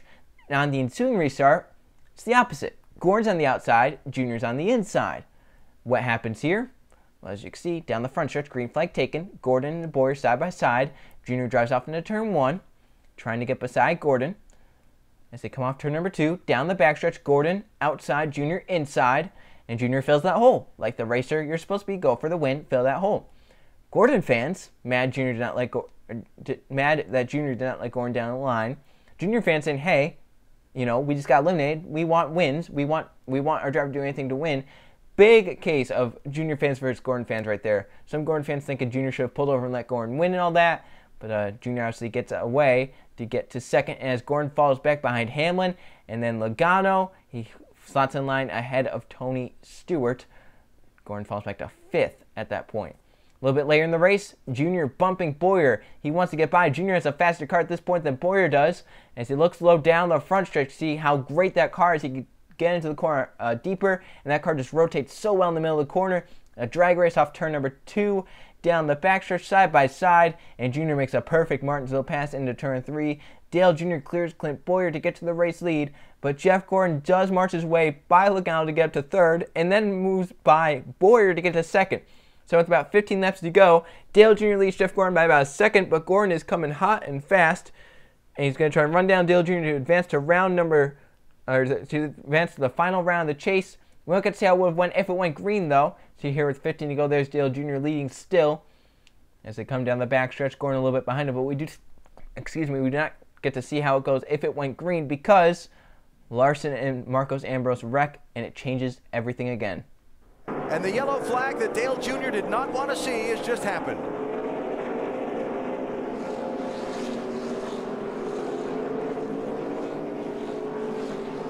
Oh boy. Not even sure Jeff Gordon wanted to see that because he had started making his way back towards Junior there. Now he's going to restart on the outside, possibly. Are they going to pit here? Yeah, I mean, you got 23 cars in the lead lap and about 10 to go. Tire's worth a whole lot. So here's the moment of decision. And Dale Jr., most of the front runners come into pit road to get tires on the car. Steve Letarte, remembering past experiences where he left Jr., made Jr. take 2 tires, and makes this call for Dale Jr. to get him to the race victory. Steve Letarte told his driver in the 88, I left you out in 2012. That did not work out so well. I got to bring you in for tires if we're going to win this thing. 4 tires for Junior. Mike? So that pit stop done fast. It was said widely among announcers and crew chiefs, if this caution happened 5 laps sooner, we all would have come down and gotten tires because you would have had 5 more laps. If this caution happened 5 laps later, we all would have stayed out because obviously there wouldn't have been time to get forward. Right on the pit stop, Gordon with a great one, 11.7, but somehow Junior beats him off in a great way. Bowyer takes 2, Hamlin takes 2. They get out in between. Bowyer gets out ahead of Junior, but Hamlin in between Junior and Gordon. And right here, Junior second off the pit lane, but the great news is he's not going to restart on the outside. There are 3 cars that did not pit. So he will restart 5th because there are 3 cars that did not pit. First on the inside lane with 4 tires. Dale Jr. has to make it work on this restart. So here we are. Restart late in the race. Tony Stewart, Ricky Stenhouse, and David Reagan stay on the racetrack. No tires. Clint Bowyer takes 2.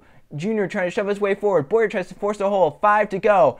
Junior looks 3 wide for a second. He's wasting no time to get to the front. He moves to the inside of Reagan and Stenhouse. He gets by Stenhouse. He gets by Reagan. Junior is up to 2nd. Jeff Gordon now battling for 3rd as they come down the backstretch. Contact everywhere in the pack. Cars beating and bang off each other, trying to get forward. Chasers trying to get every point they can. Through 1 and 2, Junior closes right in on Tony Stewart. Gets a great run down the backstretch. Pulls low as they enter turn 3. He's wasting no time as well. He knows that Gordon is coming to stay side by side with Stewart. It might be over. He bumps Stewart out of the way. Gets by him. Gordon gets by him. Now with 3 to go, Junior leads. ESPN can call it from here along with the victory lane celebration. basically back where we were at the front. A lot of bumpers being banged back in the pack, but we focus on the race for the win. Coming to 2 laps to go. A mile left at Martinsville. Still 5 back, 2 to go.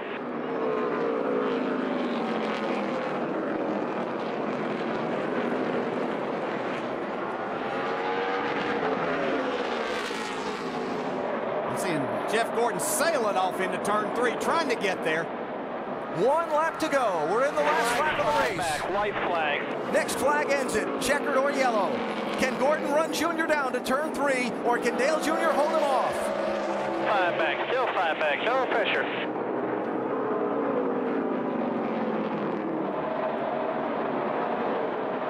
Checkered flag and his first Martinsville win. Dale Earnhardt Jr. takes it over Jeff Gordon.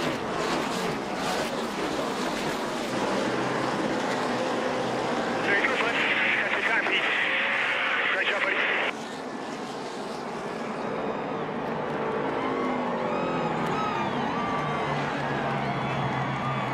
There, they're going to stop you in the stall.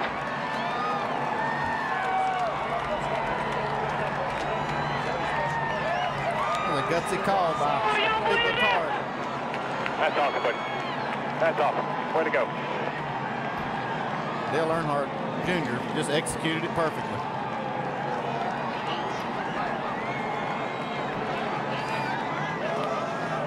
Man, that's sweet.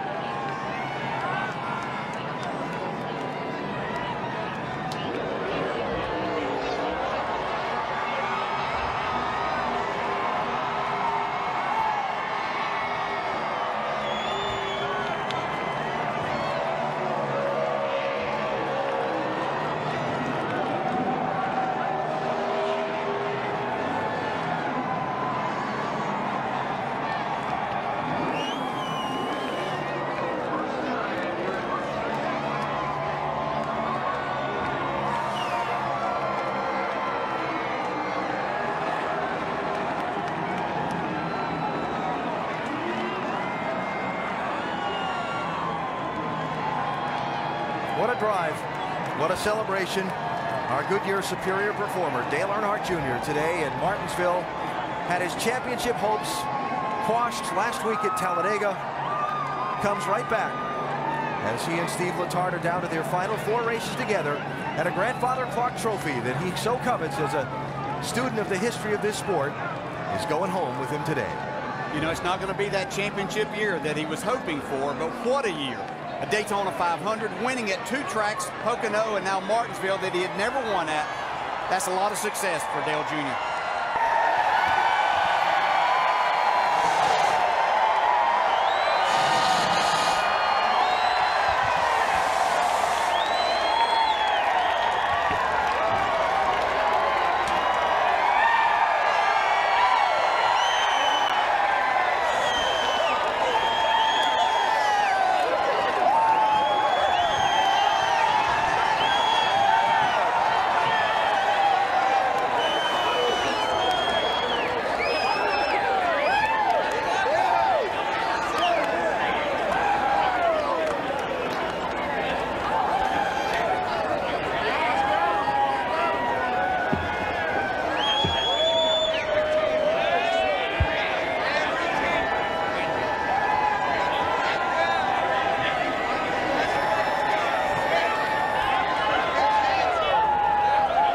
Jr. has made the rounds. Well, one more.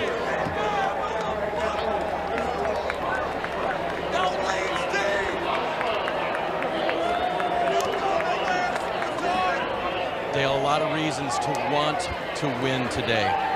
What stands out to you right now? Oh, man. We've tried to win here so many years. And this place is so special to me. I've wanted to win here so bad. We brought some good cars. I'm out of breath from celebrating more than driving. Real emotional win.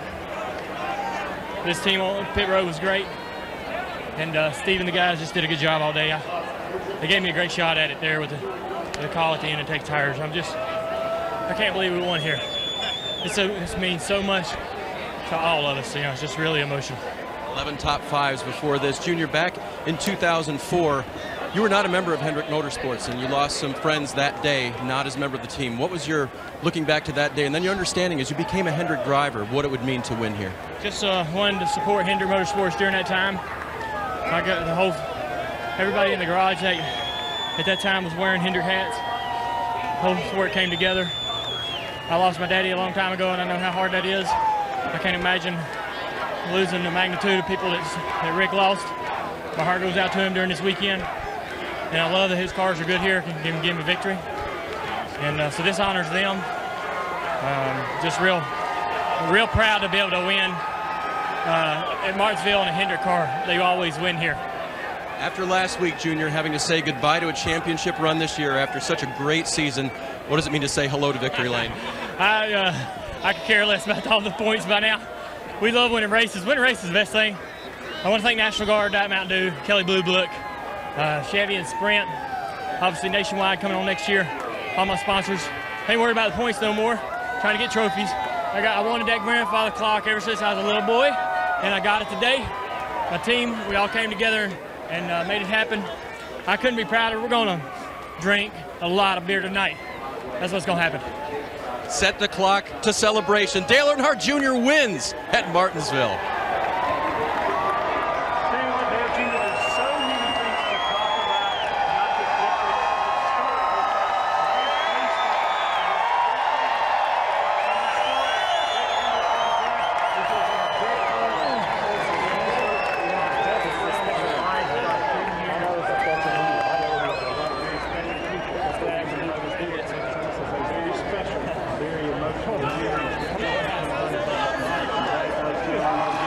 Now we head to Texas, where the car is mediocre at best. With 17 to go, they put on tires. He's in the middle of a four-wide madness ahead of him as he goes through the quad oval. Cars going high, low, chasers trying to go everywhere. He's in a mix of chasers just trying to go everywhere they can. Newman, Kenseth, Edwards, there are chasers everywhere around him. He's just trying to get forward. He's running in the teens at the moment with 4 fresh tires though. And those tires actually work out for him because of this race was caution happy at the end. There were runs of about 6 green flag laps or less in this race in the final like 50 laps or something. It was crazy how many cautions came out at the end of this race. Cars going everywhere. Junior goes high, getting a great run to get by Kenseth, then gets by Austin Dillon. He's following Vickers through. He has Newman there. So many cars that stayed out with older tires. Junior with 4 tires, using that high lane to his advantage, that junior lane as I like to call it, using that high lane. Newman smoking the tire. A yellow comes out, saves Newman, saves about everyone, saves Junior because he gets another restart. He's close to everyone. He moves up to 13th right there and trying to move his way forward. The yellow comes out. On the second Grand Checker trip, we know what happened to the first one. We know what happened in between there. Here they are down the backstretch. Junior with a run for 5th. McMurray blocks him all the way down to the apron. Not so great for Dale Jr., but up here at the front, Keselowski, Johnson side by side. Harvick gets into Keselowski right here and then decides he wants to turn him down the front stretch, calling Keselowski, he was in full bulldozer mode out there. So that block on Junior really hurt him. He fell back. He was now bound for 6th and 7th as opposed to bound for 5th with McMurray. He does get clear, however, to move himself to 6th. He's trying to run back down McMurray. He really wants to get by him because of what happened there. And actually, what doesn't really get talked about, because obviously there were bigger things to talk about, Jamie Johnson winning at Texas, Keselowski falling back, and also Gordon in the Keselowski fight, was that Junior was pissed at McMurray after the block that happened. So Johnson wins. Junior ends up 6th behind McMurray. You see right there at the top right of the screen, Junior comes up and gives McMurray some, maybe a little bit of a hit there, a little bit showing his displeasure. But you can see on this whole cooldown lap, Junior is around McMurray and pretty angry at him. He goes up and congratulates Johnson right there because he's still side by side with McMurray. They go up. McMurray gets underneath Johnson. Junior goes up to the outside. Johnson congratulates Jimmy. And then Junior gets ahead of Johnson, pulls once again back up on McMurray, up behind him, and then pulls to the inside of him angrily and gets by him. So then we go to Homestead. Junior's final race with Steve Letarte. And on lap 97, an issue. He had a flat tire from running inside the top 10. So he drops back there on lap 97 to where now he's got to hope for a caution. Falls 1 lap down at this point, so he's going to have to try and get the lucky dog. But once again, that tire was flat, so Junior made a great call there, making sure he came down pit road and not wrecking the car. 12-second pit stop, he gets away, falls a lap down. The caution comes out a few laps later to get him back on the lead lap. Free pass at the caution to Dale Earnhardt Jr. So here's the restart with him on inside the top 15. A little bit later on, after he got the lucky dog, he moves to the outside to go 4 wide around Bowyer and some of the others. He gets a great run as they go through 1 and 2. He gets by Bowyer right there, hard on the outside lane, trying to get by a few cars, trying to get back up into contention. Right there, you can see they're 4 wide in front of him. He's trying to follow Larson through. Maybe Larson, goes to the top side. Junior can follow his way through. Up front, some great battles for the lead as they go through 3 and 4. Junior on the outside lane, trying to get any spots he can. He falls back a little bit there on the outside as it didn't really work too well for him. But see there, Gordon and Hamlin bound side by side. Hamlin trying to win the championship. Logano there. Newman and Harvick all there. So we skip ahead to later in the race where Junior's starting to march his way forward again on another restart. Green flag back in the air. Junior once again on the outside, inside the top 10. Restart in the 8th position. Wasting no time once again going to the top side, trying to make that work as they go through 1 and 2. Trying to get to the outside of Kenseth and Newman. Sadly, that doesn't work out for him, but he does get a great run as they come down the backstretch, trying to make that work. So as it comes down the backstretch, I think he's beside Kurt Busch, trying to keep his 7th position as they go through 3 and 4. Once again, you can see him riding up against that wall. There he is up against the wall. Dale Jr., he likes to rim ride at Homestead, especially with that new progressive banking. He loves to get up there and work his way around that top side. It works out for him. I think he's battling Newman and Kenseth to get up inside the top 5. Trying to win his final race with Steve Letarte. Be a pretty special win for Steve in his final race. They had done so many special things. Steve's final 500, he wins it. He wins at Pocono for the first time. Dale Jr. track where maybe they should have won a few times. He gets Dale Jr. that Martinsville clock that Junior's wanted so much. And Steve can say, I got that for you. I got that for Dale. But you can see right there, going back to Homestead. He's still running the top side. Gets by Kenseth to move himself to 6. He gets a great run on Ryan Newman here. He's going to try and make a move for 5th. He drives down to the bottom lane, trying to pull a slide job on him. And they see they're battling up ahead. So with those 3 battling hard for seconds, allowing Newman and Junior to try and close. And Junior was to the inside. Newman there, still going for that top 5, that 5th position. As they come down the backstretch, still side by side. Still side by side for 5th. Newman on the top, Junior on the bottom. Right there you can see through 3 and 4. Junior trying to make it work. Newman just gets a great run in the middle lane. So Junior falls back to 6th there, but still in contention here. If another caution were to come out, he'd restart on the outside lane. 3 wide right there. But later on here, you can see as they come off turn number 4, Junior's in that high lane, and he works it perfectly right here as he comes off 4, hangs a left to get underneath Ryan Newman, side by side with Newman as they go into turn 1, and he will easily clear Newman through 1 and 2, so move the 88 back up to 5th here. So he's inside the top 5 with 98 laps of racing to go. You think maybe, just maybe, he could have a shot. He's one of the faster cars on the racetracks. He's obviously very loose, but Steve Letarte tells him loose is fast. Yeah, talking about how fast it is as well, and it is bad loose also, as Junior told Steve Letarte. But Letarte responded, I know you don't like it that way, and you're really having to fight it, and it's uncomfortable, but you're really fast this way, so please hang on. And that's what Junior's doing. He's hanging on, and he's going to the front. So Junior hanging on, trying to keep it inside the top 5, trying to get there and challenge for a top 3, possibly his 2nd, 3rd, and 4th in a battle. Junior closes in right in on Harvick, Gordon, and Logano, battling for 2nd as he goes to that high side once again in 3 and 4, making that high side work pretty well. Newman not going away though. He has one of the better cars on the inside lane that he can make that work. Junior rim riding up against the wall, comes off of turn number 4, down the front stretch, so he gets a run to those 2. They're battling for 3rd now, Harvick and Jeff Gordon. So once they get side by side, it's going to punch a hole in the air for Dale Jr. to get a huge run on the outside. Once again, just using that wall, using rim riding up against the wall to get a great run down the straightaway. You can see right here, he pulls up right onto the back of Gordon and Harvick in just 1 straightaway. That 88 car is fast. He's moving to the front. To the outside he goes in 3 and 4. You can see he's looking up top of Gordon. Gordon comes up and kind of shuts the door on that. Junior gets a little tight there, has to let off a little bit, but still making it work pretty well. Right to the back, the battle for 3rd. Right on the back of Gordon, right on the back of Harvick. He jumps to the inside of Jeff Gordon, trying to pull a slide job on Gordon, trying to get by him to the inside. He goes through turn 1 and 2. He gets beside Gordon but can't get by him as they come off turn number 2. Gordon using that high lane run. Junior's still trying to fight with him. Once again, that 88 car looking pretty strong, moves up in line to keep 5th for now, but Newman drives it hard to the bottom lane, not going away. Junior goes to the middle lane, Gordon to the high lane. Junior's car maybe not liking that middle as well, but once again pitches Newman down, trying to keep that 5th position. Newman trying to get up to the 5th position, challenge with the other 3 contenders for the championship there right now, 1st, 2nd, and 3rd. Through 1 and 2 they go. But obviously this fun doesn't last. Newman does clear for 5th.